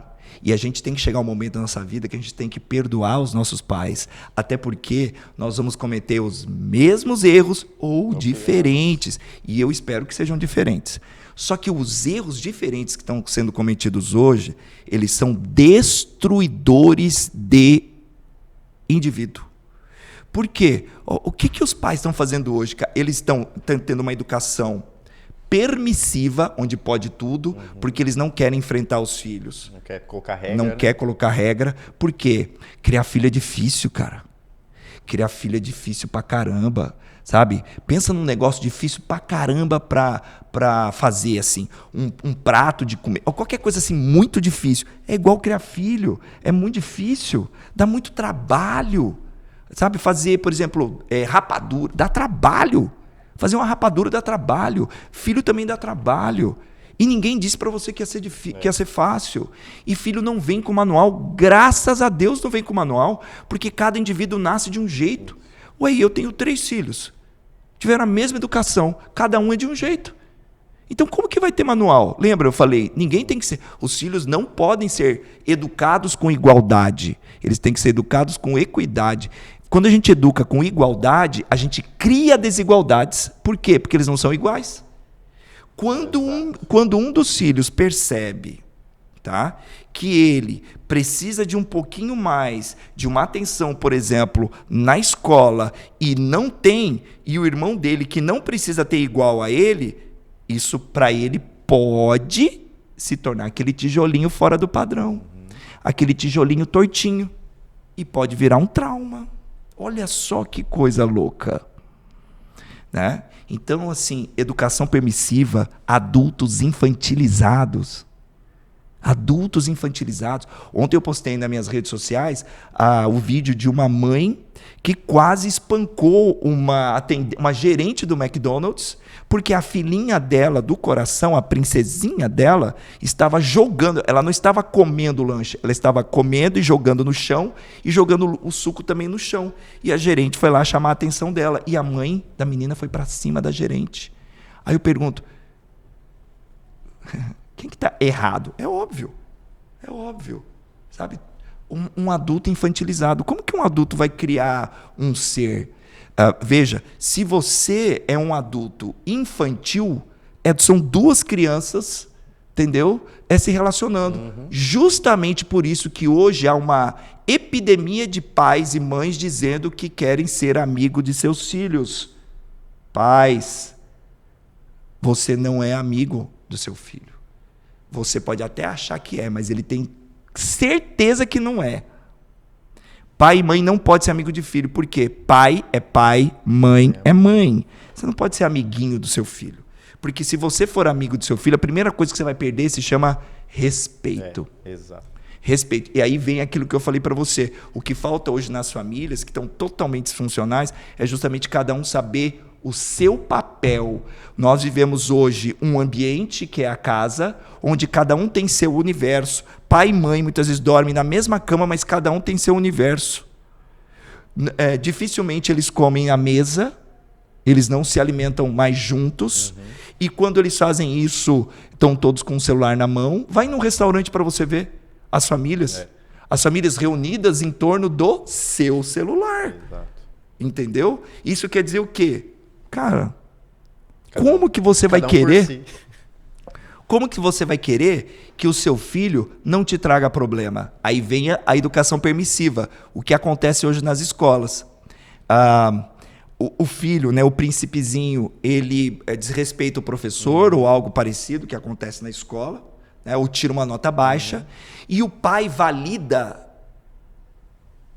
o filho e não o profissional. O pai vai dizer o seguinte: meu filho tirou nota baixa, a culpa é do professor. Entendeu? A culpa é do professor. O filho desrespeitou a coleguinha, a culpa é da coleguinha. Não é meu filho é perfeito. Mas por que ele faz isso? Ele tem consciência que o filho não é perfeito, mas ele não quer lidar com esse problema. Por quê? Porque ele não sabe. Poxa vida, pode até não saber, e eu ajudo a saber, tá? Eu ajudo a trazer essa consciência para você. Mas na maioria das vezes não é porque ele não sabe, mas é porque dá trabalho. É porque ele não quer enxergar. Dá trabalho. Aí ele prefere ficar do lado do filho dele, porque se ele for contra o filho dele, ele vai ter um problema em casa. Isso. Se ele vai lá na escola, ele vai lá, vomita na cabeça da coordenadora, da diretora, da professora, e depois em casa tá tudo bem. É 1 horinha de estresse ali na escola e depois 23 horas tranquilas em casa, porque o filho, eu venci. Agora, imagine o que está sendo construído na mente desse adolescente. Ele vai falar assim: cara, meu pai é um trouxa. E me defende. E ainda me defende. E o pai acha assim: olha, eu sou o maior amigão do meu filho. Realmente, pai, você é um trouxa.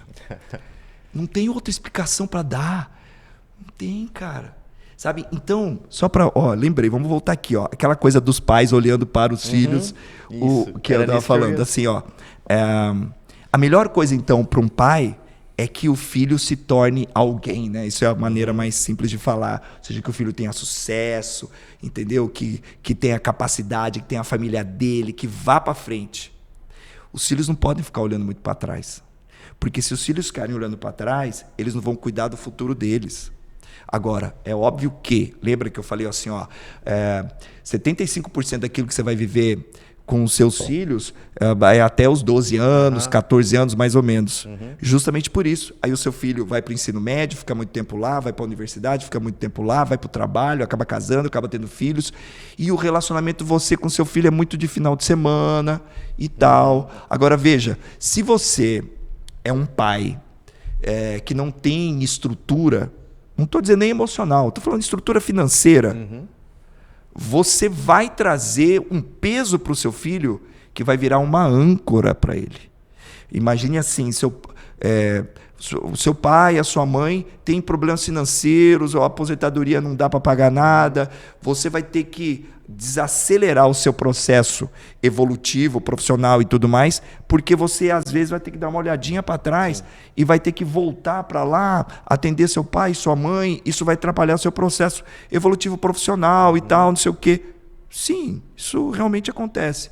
Mas justamente por isso que nós precisamos nos cuidar enquanto indivíduos, para que a gente não seja, obviamente, essa âncora para os nossos filhos. Agora, olha o que está acontecendo hoje. Hoje que eu digo, é o futuro. Isso já é o presente, tá? Mas o futuro vai ser muito pior, né? Que é o que a gente estava falando, a síndrome de Peter Pan. São os adultos que continuam crianças. Caramba. Ou seja, quem é o Peter Pan, né? O Peter Pan era aquele adulto, aquela criança, na verdade, que nunca crescia. Ele já era adulto, mas ele parecia uma criança e fazia traquinagens, fazia muita coisa errada e ainda culpava o Capitão Gancho. Isso. Será que o Capitão Gancho é o mal? Sinceramente, analise a história de Peter Pan, você vai ver que vou dizer assim, o controverso ali, o problemático ali é o Peter Pan, que só faz cagada. Entendeu? Então, hoje nós temos uma quantidade muito grande de adultos infantilizados. São adolescentes que têm pais infantilizados, tá? Esses adolescentes, eles não conseguem progredir a vida deles por vários motivos, tá? Porque, assim, antigamente existia aluno mal educado, hoje existe aluno laudado. Essa é uma verdade dura. Eu não estou generalizando, tá? Mas eu escutei do psiquiatra, né, com o meu amigo, o Leandro, ele disse isso para mim, um psiquiatra disse isso para mim. Ele falava assim, professor, hoje em dia tem muito paciente que chega aqui querendo que eu dê laudo. E não é assim que dá laudo. E muitas vezes eu faço todo o processo, né, todo o protocolo com ele, e eu chego para ele e falo o seguinte, você não tem nada. E ele não aceita. Você entendeu? Então nós estamos criando um exército de crianças e adolescentes mal educados que vão se tornar adultos infantilizados e mal educados. Mal educados. E aí, comecei uma pós agora, eu prometo que vai ser a última. Será? Uma pós em psiquiatria e saúde mental. Né? Obviamente que é uma pós, para mim que sou psicanalista, ela vai ter uma função diferente, por exemplo, que para um médico ou para um psicólogo, né? E eu estou tendencioso a fazer esse meu trabalho do TCC num assunto em que vem sendo discutido e eu acho muito interessante. Olha só que coisa interessante. Feminicídio e violência contra as mulheres. Eu tenho uma tese, é uma tese, tá, gente? É só uma tese, é uma ideia. Que hoje, hoje muitos dizem que, na verdade, hoje é mais divulgado. Eu tenho minhas dúvidas. Porque hoje nós temos uma lei, a Maria da Penha, que é extremamente dura. Eu não conheço no mundo. Eu ia falar, eu acho que é uma das únicas que funciona. Eu não conheço no mundo uma lei tão dura quanto essa. Tão dura quanto essa. E mesmo com a lei, cada dia mais nós temos casos de violência contra a mulher e feminicídio. Eu vivi isso em casa. Eu não tenho vergonha nenhuma de falar, tá? Mas eu perdoei meu pai. Perdoei, passado. Entendeu? Muito bem. É duro de falar isso, até porque muita gente não vai concordar comigo, mas assim, até os depoimentos falam, eu estou pouco me lixando para isso. É só a minha tese, minha ideia. Há um aumento, sim. E cada vez mais homens jovens, como aconteceu em Sinop agora, sim, com uma fonoaudióloga, homens jovens matam as suas esposas. Justamente porque eles tiveram mães permissivas, uma educação permissiva, onde a palavra não existia, era só sim. Isso também pode acontecer com educação muito violenta, tá? Só que quando essa criança, esse adolescente tem uma educação muito violenta, ele vai reagir de uma maneira muito constante e muito clara que ele tem traços, entendeu, violentos. Agora, aquele que teve uma educação permissiva, que é a educação do sim, do príncipe, príncipezinho, Paulinho, príncipe, princeso Paulinho, né? Quem teve educação permissiva, educação do sim, não existia não dentro de casa, ele vai ter um problema sério. Desde criança não sabe lidar com frustração. Uma criança frustrada é uma coisa, um adulto é outra. Um adulto homem, é muito, muito forte que eu vou dizer. Um adulto homem, jovem, casado, frustrado com a esposa, porque ele queria ouvir um sim e ela disse não, com uma certa constância, e só ali dentro, igual aquela história das baratas, só as baratas sabem o que acontece ali dentro, então ela sabe, essa fono, essa mulher, que Deus a tenha, é triste, ela, onde quer que ela esteja, obviamente para quem acredita, ela sabe muito bem o que ela passou, antes de tudo isso acontecer. Tá? E assim, os nãos que ela já disse para ele reagiu mal, e aí ela começa a dizer sim, sim, sim, mas ela não vai conseguir dizer sim para tudo. Vai chegar uma hora que ela não aguenta mais dizer sim, e ela vai dizer um não, e ele vai começar a reagir muito mal, até o ponto que ele vai agredi-la ou até mesmo dar fim. Então, eu acredito, particularmente, de maneira muito triste, que a tendência a isso é só aumentar. E a culpa disso é justamente uma educação permissiva, uma educação do sim, uma educação que não existe frustração. E uma das coisas mais importantes para a vida adulta é ter uma infância onde você soube lidar com frustração. É aquela história são exercícios simples.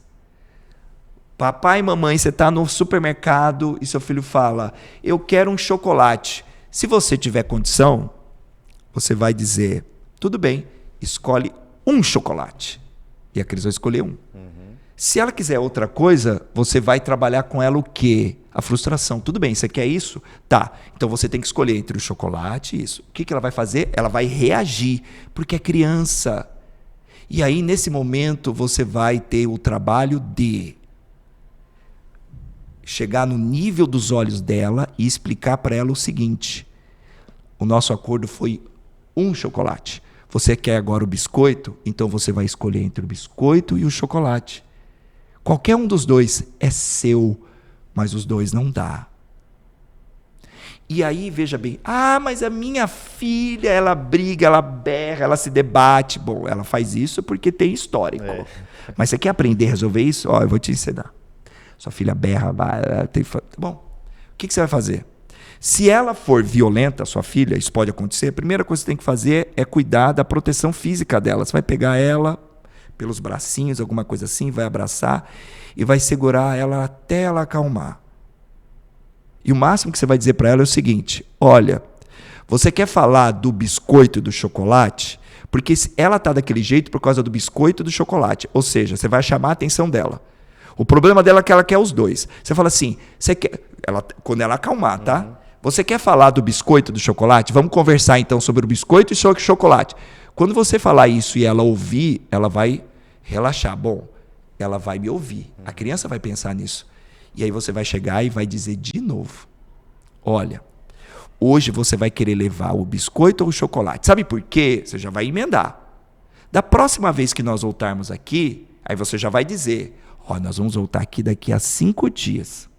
Nós pegamos o biscoito, se você escolheu o chocolate. E aí a gente conta, tá? Todo dia a gente conta quantos dias estão faltando. Isso é sensacional e funciona. É só você ter paciência. Aí você vai falar assim para mim: mas Gênesis, eu vou ficar 30, 40 minutos para fazer isso num supermercado. Tá bom. Se você preferir só dar os 2 para sua filha ou dar uns tapas nela, que não é o correto, o que você está produzindo nesse momento? Tijolinhos tortos. Ou mal assentados. Ou mal assentados. O castelinho dela está sendo mal construído. E isso vai gerar problema lá na frente. Assim como você, papai, mamãe, tem os seus problemas. É só você... Eu sei, sabe, Paulo, é muito difícil nós, por nós mesmos, revisitarmos a nossa infância e descobrirmos quais são os gatilhos emocionais, né, que são afetados hoje, ou por que eles acontecem. É muito difícil isso, sozinho. Então a gente precisa de ajuda profissional. Exatamente. Só que assim, independentemente de quem você procure, que não seja eu, isso aí não tem problema. Até falei para vocês, né? Meus clientes falam assim: se você quer um psicoterapeuta fofinho, ele não é a pessoa. Ele não é o cara. E você já, acho que o pessoal também já percebeu, já entendeu, né? Já entendeu. Então, assim, a gente sempre tem que procurar alguém que tenha uma certa afinidade com a gente. Por exemplo, imagine você, Paulo, você não tem filhos. Você é casado, Paulo? Não. Não é casado, não tem filhos. A pessoa, o psicólogo, o psicanalista, né, ideal para você é alguém mais ou menos na sua linha. Olha, eu vou procurar uma mulher, né, de 30 anos, que de repente é solteira. Pode ser casada, pode ter filho, não tem problema, tá? Sabe? Mas o perfil... o perfil, sabe por quê? Porque tem que haver uma conexão. E a conexão, ela vem ou pelo amor ou pela dor. Não tem. É verdade. Ela vai vir, entendeu? Então, assim, se você, por exemplo, como que você é pai de 3 filhos, mãe de 3 filhos, e vai procurar ajuda com um profissional que tem 25 anos e não tem filhos? Como que vai falar empatia, né, Pro? Não dá, entendeu? Nada contra, tá? Não estou dizendo que é um inútil, não, entendeu? Mas a gente não pode falar daquilo que a gente não viveu, compreende? E é interessante porque, assim, os nossos filhos hoje, eles querem dar a lição de moral pra gente. Eles acham assim: pai, você não sabe mexer no iPhone como eu sei. Grande coisa. Eu já fiz essa pergunta pros meus alunos, tá? Falei assim: quem sabe aqui mandar um e-mail? Ninguém levantou a mão. Aí, cara, teve uma reunião de pais, e aí uma mãe veio conversar comigo e tal, e eu cheguei e falei o seguinte: olha, ela falando assim pra mim: não, porque meus filhos, ela tem um casal, são nativos digitais. Eles me dão aula, não sei o quê. Eu falei: mãe, não, a senhora tá equivocada. Muitas vezes eu falo isso, tem um pessoal que fica do lado, fica tremendo assim: meu Deus, ele tá negando. Ele tá negando a mãe. Ele tá negando a mãe. Ele tá negando a... Não, mãe, você tá equivocada. Seu filho, sua filha não entende nada de internet. Não entende nada de tecnologia. Ele é nativo de rede social. Isso. Só. Não sabe nem o que é um disquete. Não sabe. Só. Sabe o que é um disquete? Sabe? Flexível. Tem o flexível e o rígido. E tem o rígido. Não sabe o que é um disquete. Mas é porque eles viveram isso. Igual, por exemplo, hoje, quando você fala assim: eu vou fazer uma ligação, você faz isso aqui, ó. Você faz isso aqui. Quando a minha geração ir embora, porque a minha geração é uma geração privilegiada. Nós vivemos o analógico e o digital. Isso. Entendeu? Nós somos a conexão de vocês ao passado. Somos. Por quê? Quem é da casa dos 30 anos já nasceu no digital. Quem é da casa dos 40 a mais nasceu no analógico e passou pelo digital. Então nós somos essa conexão. Tá? Então, quando fala, vou fazer uma ligação, faz assim. Daqui a pouco, a ligação vai ser assim, com a do celular.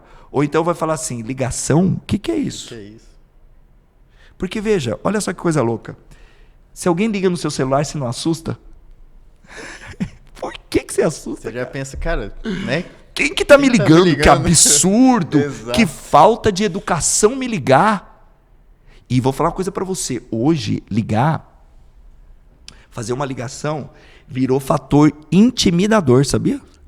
Eu descobri que ligar é um diferencial comercial também. Sim. Com certeza. É uma intimidação, cara. Você quer intimidar alguém, botar a pessoa na parede, liga pra ela. Começou a mandar mensagem, peraí, eu não vou responder, vou ligar. E aí eu te conto uma outra situação. Você quer saber se alguém é forte ou não? Mentalmente, emocionalmente forte? Porque hoje eu vou falar uma coisa pra você, assim, criança não, vamos colocar, adolescentes e adultos jovens hoje, o emocional deles é da finurinha de uma casquinha de ovo. O emocional deles é muito frágil. Qualquer coisa eles quebram, eles balançam, entendeu? Se você está conversando com uma pessoa na mensagem e você fala, não, essa conversa aqui tem que ser no face to face. A conversa está errada. Está errada. Você liga para ela, dificilmente ela vai atender. E se ela não te atender, você já sabe qual é a fraqueza dela. Ela é fraca emocionalmente. Então, por você ter ligado, você já demonstrou que você é forte. Então, você controlar, conquistar aquilo que você quer sobre essa pessoa é mais fácil. Porque ela já demonstrou quem ela é. Entendeu? E isso não se faz isso. Entendeu? Você tem um livro maravilhoso, maravilhoso. Eu, quando dava aula na faculdade de Direito, eu trabalhava isso em filosofia do direito. Eu dava basicamente 2 livros, O Príncipe de Maquiavel e O Espírito das Leis.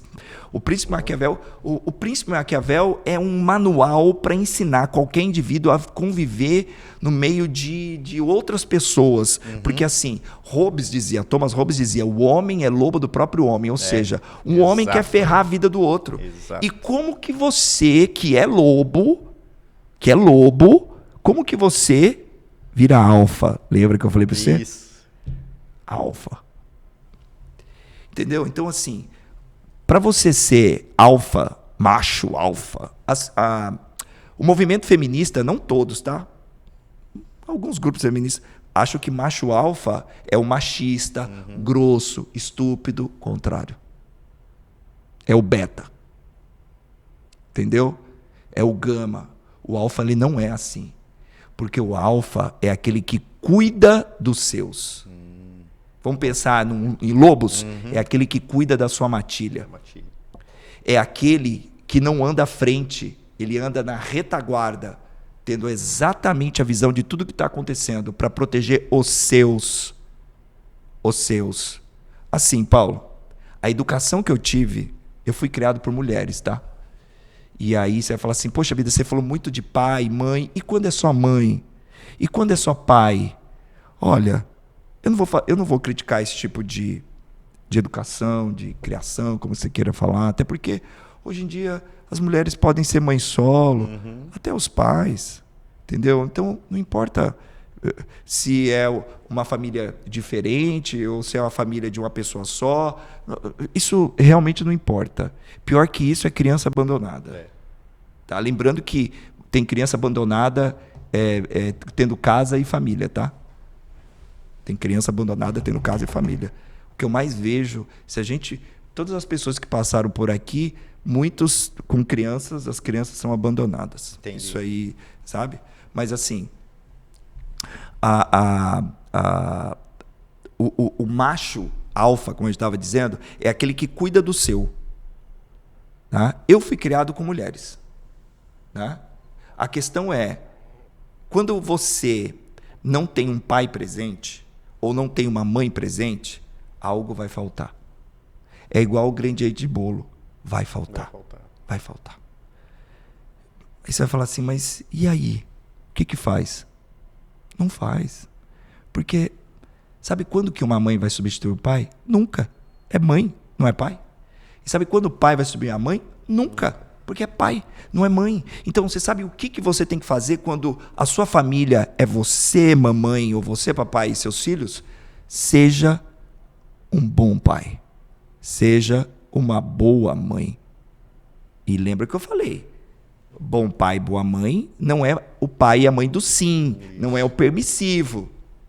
Entendeu? É o pai firme, é a mãe que sabe o que é bom para o filho. Mãe é só amor. Mas quem disse que ser só amor, entendeu? É ser permissivo. É que eu digo, amar demais é terrível. É terrível. Nada mais próximo do amor do que o ódio. Exato. E muitas vezes, mães que amam demais os seus filhos, elas estão plantando ódio nos seus filhos. Porque quando o filho percebe, e com o tempo ele percebe, que ele foi uma criança abandonada pela mãe, porque a mãe simplesmente deu tudo aquilo para ele que ele não precisava, quando ele chega nessa consciência, o primeiro sentimento que vem é ódio.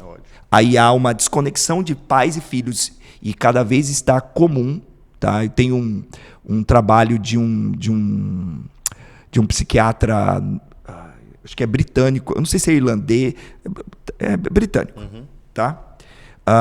Sobre isso, ou seja, está aumentando a desconexão de pais e filhos com os pais idosos.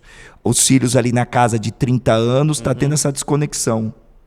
Tá? Os motivos pelos quais são vários, agora a gente vai perder muito tempo falando nisso. Mas assim, o primeiro sentimento é o ódio e a desconexão. Só que com o tempo, conforme esses pais vão tendo filhos e eles se tornam pais, na verdade, esses filhos se tornam pais, né? Porque se seu filho não nasceu, isso até é uma letra de música do Humberto Gessinger. Não. Do Ira, se o seu filho não nasceu, se o meu filho não nasceu, eu ainda sou o filho. Exato. Né? Se meu filho não nasceu, eu ainda sou filho. Então, enquanto você é filho, quando você percebe que você foi uma criança abandonada, uma criança abandonada cheia de amor, cheia de tela, cheia de sim, né? Sim, pode, meu filho. Manias, por exemplo, cheia de comida que não presta, entendeu? Cheia de superproteção. Chega uma hora que você percebe isso. Tá, sabe, o adulto, desculpa a expressão que eu vou usar agora, o adulto ele chega no ponto e fala bem assim, eu sou um merda. Eu sou um monte de merda. Porque o Pondé, uma vez, ele disse, eu escutei ele falando assim, o homem que não trabalha vira bosta. O homem que não trabalha vira bosta. Não sou eu que estou dizendo isso, tá? Mas eu concordo com o Pondé. Luiz Felipe Pondé é um filósofo sensacional, ácido. Adoro ele justamente por causa disso. O povo gosta do Karnal, do Cortella. Pô, muita florzinha. Eu gosto do Pondé. Pondé é brabo. Entendeu? Então, assim, esse cara, ele no primeiro momento, enquanto ele ainda é só filho, ele tem ódio dos pais e se desconecta dos pais. Aí os pais sofrem. É uma loucura. E os pais falam assim, eu não sei o que eu fiz. Eu dei tudo pra ele. Aí que dá o problema. Você deu tudo. Você não tinha que dar tudo. Na verdade, não é nem um afastamento, é uma rejeição. Sim, você tinha que ter dado autonomia para o seu filho. Você tinha que ter deixado ele andar de ônibus. Você tinha que ter deixado ele andar de ônibus e ser assaltado, sim. Eu já fui assaltado 3, 4 vezes, entendeu? Tinha. Você tinha que ter deixado ele, a sua filha, namorar quando tinha 15, 16 anos e você proibiu. Tinha sim, sabe? Tem, cara. Tem, você tinha que ter deixado ele no shopping sozinho? Tinha sim. Você tinha que ter deixado ele no mercado fazer? Tinha sim, mas você protege demais. Exato. Aí ele chega e fala, eu sou um bosta. E aí ele vai culpar quem? Os pais. A culpa é da minha mãe. A culpa é do meu pai. E aí? E aí ele se afasta de você, você sofre. E esse afastamento, na maioria das vezes, eles se reconectam de novo. Mas somente quando esse filho deixa de ser filho e passa a ser pai. Entendeu? E aí vem um problema. Aí com os filhos dele, ele quer fazer tudo aquilo que os pais fizeram, que ele acha de errado. Aí é o seguinte, ou ele vai ser muito duro ou muito permissivo, quando lembra que eu falei logo no início da nossa conversa, o segredo é o equilíbrio. Rigidez demais é ruim e amor demais é péssimo. Eu sei que, assim, quem está me ouvindo agora fala assim, nossa, esse cara é duro demais. Mas a vida é dura. Exato. E lembra aquilo que te perguntei, Paulo, o que você aprendeu sendo feliz? E você respondeu, nada. A gente aprende na dureza. Exato. A gente aprende na dificuldade. E eu tenho certeza que todo mundo que está me escutando aqui agora sabe exatamente o que eu estou fazendo. Porque você, pai, consegue pagar a escola que custa R$3.000 ao seu filho porque você tem capacidade de fazer isso. E você só tem essa capacidade porque você sofreu, você ralou, você conquistou. E agora você vai entregar tudo de mão beijada para o seu filho? Não. Seu filho não é dono de nada. Você é. Seu filho não é dono do celular. O celular é seu. O quarto não é do seu filho. O quarto é seu. A cama é sua. A casa é sua. A internet é sua. Que direito que seu filho adolescente tem? Zero. Direito de permanecer calado quando você está falando. É. Não é que ele não pode falar. Pode. Depois que você falar. Mas sempre lembre aquilo que a gente falou. Isso é algo que um neurocientista tá bem famosinho aí fala. Adolescente não ouve, adolescente sente. Então, olha só. Se você, mãe, não está conseguindo fazer seu filho tomar banho, deixa ele fedendo. Vai chegar uma hora na escola que alguma gatinha vai chegar para ele e falar bem assim, nossa, vou usar seu nome, tá? Não que seja você. Nossa, Paulinho, você tá fedendo. Tudo que a mãe falou não tinha valor, mas o que falaram na escola... Sim, mas sabe por quê? O adolescente ele procura validação, procura grupo.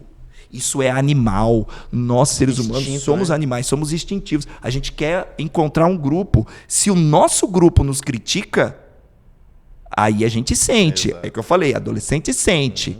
Por quê? Lembra que eu falei? A partir dos 12 anos, o adolescente mata os pais. Quando ele mata os pais, o pré-adolescente, né? 12 anos pré-adolescente. Assim, gente, ó, dos 12 aos 14 é a pré-adolescência, mais ou menos, né? Não é exatamente isso. Dos 14 em diante é a adolescência. Então, ali chega um momento que ele mata os pais. Quando ele mata os pais, aí é que tá, ele vai haver essa desconexão. Entendeu? E é justamente aí que ele não se sente do grupo ali familiar. Ele sente que ele não faz parte daquilo ali. Por quê? Porque o pai pensa de um jeito, a mãe pensa do outro, até mesmo os irmãos pensam de outro, até porque assim, que irmãos não brigaram? Cara, eu e minha irmã, a gente saía na porrada, entendeu? Extremamente saudável. Mas... a gente brigava e discutia e tal, não sei o quê. Minha mãe se descabelava e tal, não sei o quê. Minha mãe não sabia lidar com isso. Ela poderia ter agido de outra forma, mas está tudo bem. A gente, enquanto pais, não vamos errar... não vamos acertar sempre, mas a gente não pode errar no básico. Isso. Aí a gente não pode querer ficar acertando sempre. Entendeu? E nós que somos filhos, nós temos que entender que os nossos pais não vão acertar sempre. Eles são seres humanos. Entendeu? Tem aquela música Pais e Filhos, né, do Renato Russo, que ele diz, né? Como que é? Os seus filhos, que ele fala lá, são que os seus pais, você culpa seus pais por tudo. Isso é um absurdo. Eles são crianças como você. O que você vai ser quando você crescer. É sensacional. Muito bom. Entendeu? E Pais e Filhos fala de algo terrível, né? Algo que a gente não pode falar na internet, né? Entendeu? Gênesis, cara, o bate-papo aqui, olha, minha cabeça... Vamos ter que fazer outro episódio aqui, cara, pra falar disso. Legal, né? E só pra gente fechar. Vamos fechar. Ó, psicanálise e psicologia. Porque pra mim, ainda não consegui separar uma da outra. É tudo a mesma coisa. Né? Isso. Como que a gente separa? Qual que é a psicanálise em relação à psicologia? Qual que é o grande diferencial? Olha, eu vou até cruzar minha perna aqui agora. Essa é a minha posição favorita. É uma posição que eu herdei do meu pai. Eu herdei do meu pai. Olha, isso está carregado de opinião também, tá? E eu acho que, pelo menos eu acredito que a gente vive num país democrático. É apenas minha opinião, eu posso estar equivocado, tudo que eu falei aqui eu posso estar completamente errado, tá? Mas é a minha opinião. Exato. É aquilo que foram as experiências da sua vida que te levaram. É aquilo que eu acredito, não que eu seja uma pessoa cheia de certezas. A dúvida é que leve à reflexão, não é a certeza, é a dúvida, não a certeza, tá? E a grande função da psicanálise é fazer você se confrontar constantemente com as suas dúvidas. Isso é sensacional, cara. Isso é sensacional. Então, assim, a psicologia é uma área da saúde, né? Sensacional. Ela trabalha vários aspectos, entendeu? Ela atende crianças, adolescentes, adultos, né? Ela faz testes psicotécnicos, ela promove terapia, ela é muito ampla. Hoje em dia, você tem muitas áreas, como, por exemplo, de atendimento de crianças, né, adolescentes e adultos com TEA, né? Né, que é o transtorno de espectro autista. Então, assim, é uma área muito abrangente. Dentre essas abrangências, você tem ali a psicanálise, dentro da psicologia. Dentro da psicologia. Sim. O psicólogo, ele pode aplicar técnicas psicanalíticas, tá? Assim como outras técnicas de terapia, certo? Mas a psicanálise, a formação da psicanálise hoje no Brasil, ela pode vir de graduação e pode vir também de cursos livres, certo? Que é legalizado. Existe também as pós-graduações, né? Como eu tinha dito, acho que eu falei até na nossa conversa sobre uma experiência, uma pós-graduação, né? Falei que eu estou fazendo uma outra agora, outra pós-graduação, né? E ela pode, é um curso de formação que pode ser feito por psicólogos, pode ser feito por médicos, pode ser feito por profissionais, na minha opinião, né? Mais voltado para a área de humanas, porque a psicanálise, a psicanálise, ela está mais próxima da filosofia do que da psicologia, tá? Então, eu acho que essa é a grande diferença entre elas. E outra situação, o psicanalista, ele não atende criança, ele não faz teste, ele não emite laudo, porque o psicanalista, ele é o indivíduo que trabalha no inconsciente, no subconsciente, né? E o psicólogo, ele também pode trabalhar aí, mas ele trabalha também no consciente, o psicólogo. E o psicanalista, assim, eu gosto muito de trabalhar com a questão comportamental, que é o consciente. Tanto é que eu falei várias coisas aqui sobre comportamento, né, real, né? Mas o psicanalista raiz, ele só trabalha no subconsciente, no inconsciente. Né? Porque o que é? Qual que é a diferença de inconsciente e subconsciente? Né? O inconsciente é tipo aquela memória, aquela sensação que está em stand-by em você. Sabe? Está ali. De repente você saca dela.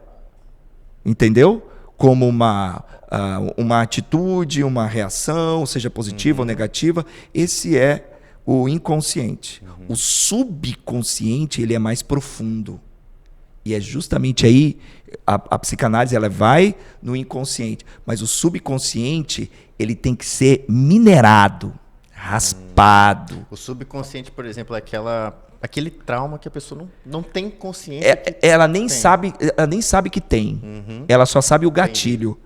Eu reajo, por exemplo, assim, eu reajo muito mal quando falam não para mim. Isso é um gatilho. Com certeza vem de um trauma. E como ela não sabe de onde vem isso, está no subconsciente. E o subconsciente, para você chegar até lá, você precisa explorar, minerar. Aí vem a questão. Se ouro fosse fácil de achar, ele não seria valioso. Então, o que acontece? Você começa a pesquisar essa vida, analisar e começa a encontrar arestas aí. Até que você chega num ponto e você leva para a pessoa e a pessoa fala, puxa vida, é isso. Aí quando a gente chega lá, a gente encontra esse tijolinho, esse tijolinho que está mal colocado, esse tijolinho que está errado, esse tijolinho que não devia estar ali, alguma coisa assim. Aí a gente começa a entender aquele processo. Então, assim, a psicanálise não é um processo rápido. Existem clientes, porque o psicanalista não tem paciente, ele tem cliente, tá?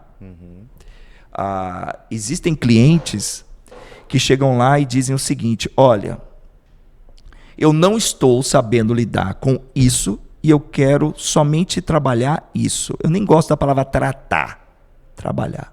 Só quero trabalhar isso. Eu tenho problema com a minha esposa. Qual que é o problema? A minha esposa reclama que eu faço isso, e isso incomoda e a gente está brigando por causa disso. Eu quero trabalhar isso. Tudo bem, vamos trabalhar isso.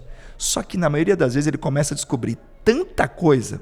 Eu falo ele, de novo, enquanto pessoa, porque homem é muito difícil procurar, né, esse apoio.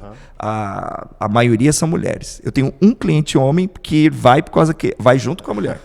Só que ele já está se encantando porque eles são um casal de idosos que se separaram.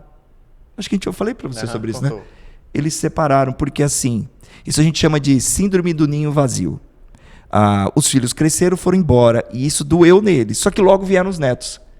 E os netos ocuparam esse espaço dos filhos. Só que os netos cresceram e, eu falo, foram embora entre aspas, né? E eles ficaram e nada. E assim, é um casal de 70, um pouquinho 70 a mais, e eles sabem que dificilmente eles vão ter contato com o bisneto. E aí eles perderam algo que é o diamante da vida de qualquer ser humano, que é o propósito. Qual é o propósito que nós temos de estar aqui? Eles perderam o propósito. Não tem mais filho, não tem mais neto. Acabou. Decidiram se separar. E aí a gente está trabalhando isso com eles. Entendeu? Então, assim... E teve situações sensacionais, como eu falei para vocês, são coisas para a gente falar em outros momentos, dá né? Dá para fazer vários podcasts. Olha, só de situações que aconteceram em atendimentos, tem tanta coisa. Igual eu falei para você, eu conheço os escombros humanos. Sabe, é pesado. E vou falar uma coisa para você, não só enquanto psicanalista, mas enquanto diretor de escola também. Eu já vi muita coisa terrível. Muita coisa terrível. E isso, obviamente, me ajudou muito nesse processo todo, sabe? Que eu estava falando, eu tenho o meu nicho, ou seja, a minha especialidade são relações familiares. Mas, assim, a maneira com que eu chego até as pessoas é tratando da ansiedade. Porque 99% das vezes, as crises de ansiedade, pânico, elas têm origem nas relações familiares. E as pessoas não têm consciência disso. Olha, pessoal, só tenho a agradecer o Gênesis aqui nessa aula de vida que ele acabou de me passar aqui. E, cara, acho que vamos ter que fazer mais episódio aqui para conseguir falar sobre tudo. Que bom que você gostou. A cabeça está cheia de dúvidas aqui, né? Que bom que você gostou. Muita coisa aí que a gente... Eu nem sei quanto tempo. Quanto tempo foi? Cara, acho que já foi 2 horas. Olha aí. Passou voando, né? Passou voando. Sinal que o papo tava bom. Então, foi muito bom. Te agradecer, Gênesis, por disponibilizar 2 horas do seu tempo aí pra gente conversar, ter esse bate-papo aqui, que eu acredito que quem tá acompanhando esse episódio vai ter muita coisa para aprender, muita coisa para repensar, né, Gênesis? E eu queria que você deixasse a palavrinha aqui para essa câmera aqui, quem tá precisando da sua ajuda, como te procurar, como te encontrar. Eu vou deixar... assim, quiser deixar uma mensagem também. Eu vou deixar uma mensagem. Isso. As minhas redes sociais, genesisbarbará.psican, tá? Ali tem todas as informações, obviamente pode mandar um direct, tem lá o linkzinho para você ter acesso ao WhatsApp também lá para você ser atendido, tem lá minhas certificações, tem um monte de coisa. Tem lá até meu canal lá do Spotify para você escutar umas musiquinhas para relaxar e tudo mais. Tem bastante coisa. Gênesis Barbará, porque na verdade não tem acento, então fica Bárbara, né? genesisbarbara.psican, tá? @, né? Porque é a gente vai deixar na descrição do Instagram, pode deixar, né? Eu também tenho o Facebook, Gênesis Barbará, mas Facebook é uma coisa da minha época, né? Da minha idade. Acho que de repente você nem tem. Mas dependendo do público, eles vão estar ativos no Facebook, né? Olha, meu filho chegou para mim e falou bem assim, pai, você tem que ter um TikTok. Eu falei, mas eu não quero fazer dancinha. Ele falou, pai, quem disse que é só dancinha? Exato, quem disse que é só dancinha no TikTok? Aí eu falei, tá, eu vou olhar. Aí você, aquele dia que eu vim aqui, você também falou a mesma coisa. Eu falei, cara, eu vou dar uma olhada nesse TikTok. Eu não baixei ainda, mas... Eu também não baixei. Eu vou ver. Olha, a mensagem que eu tenho deixar para vocês é o seguinte. Lembrando que nós somos seres humanos. E que isso já me foi perguntado muitas vezes, né? E eu tenho comigo o seguinte, a vida, né? Tinha um cara chamado Abu Janra, que ele tinha um de entrevista, que é sensacional, cara. Depois olha lá, procura Abu Janra, você vai ver lá, ele tem... É tipo um podcast mais antigo de entrevista. E ele é um cara inteligentíssimo, ele já faleceu. Hoje ele está substituído pelo Marcelo Taz. Que inclusive, o Marcelo Taz me segue, cara. Eu já vi ele já.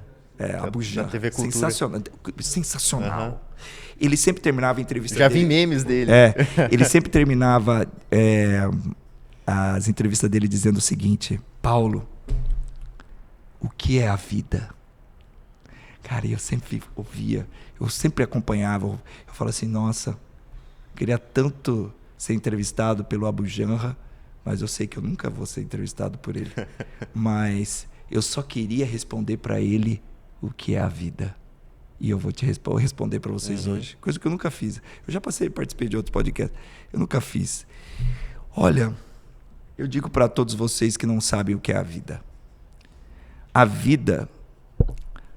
vida que merece ser vivida é aquela vida que a gente vive para o outro.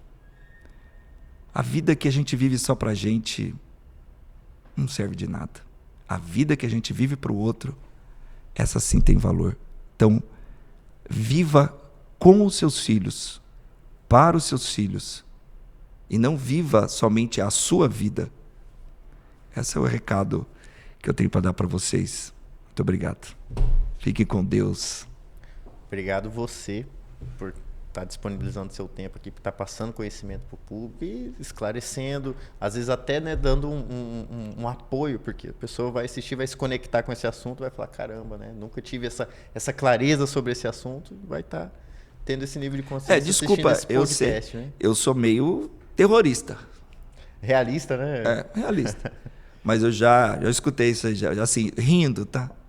Falou assim, nossa, Gênesis, você está aterrorizando a minha mente. Eu falei, é isso que eu quero. É isso que eu quero. Eu quero caos, porque a solução ela vem do caos. Se tá tudo bem, tá tudo bem. Guimarães Rosa dizia, o animal satisfeito dorme. Então, gente, o caos, queira o caos. O caos é lindo. É no caos que a gente aprende, que a gente resolve nossos problemas. Se tá tudo em paz, tudo tá, é a zona de conforto. O animal satisfeito dorme. E o animal que dorme vira presa. Exato. Então, você que acompanhou esse podcast aí, ó, siga o Gênesis nas redes sociais dele. Se estiver precisando, procure ele. Então, já aproveita, curte, compartilha, envie esse episódio pro amigo, pro pai, pra mãe, pro filho. E sigam nossas redes. Arc Assessoria Digital. Nós estamos localizados aqui no 2º andar do Shopping Goiabeiras, em frente à Academia Bodytech. Precisar fazer um podcast? Quer contar sobre a sua história? Quer falar sobre os seus conhecimentos? Podcast é o lugar. Então, podcast, fotos, vídeos, conta com a gente. E agradecer mais uma vez esse cara, o Gênesis, que, cara, muito conhecimento. Muito obrigado, irmão. Valeu. Até mais, hein? Até Pessoal, mais. Fiquem com Deus. Tchau. Tchau.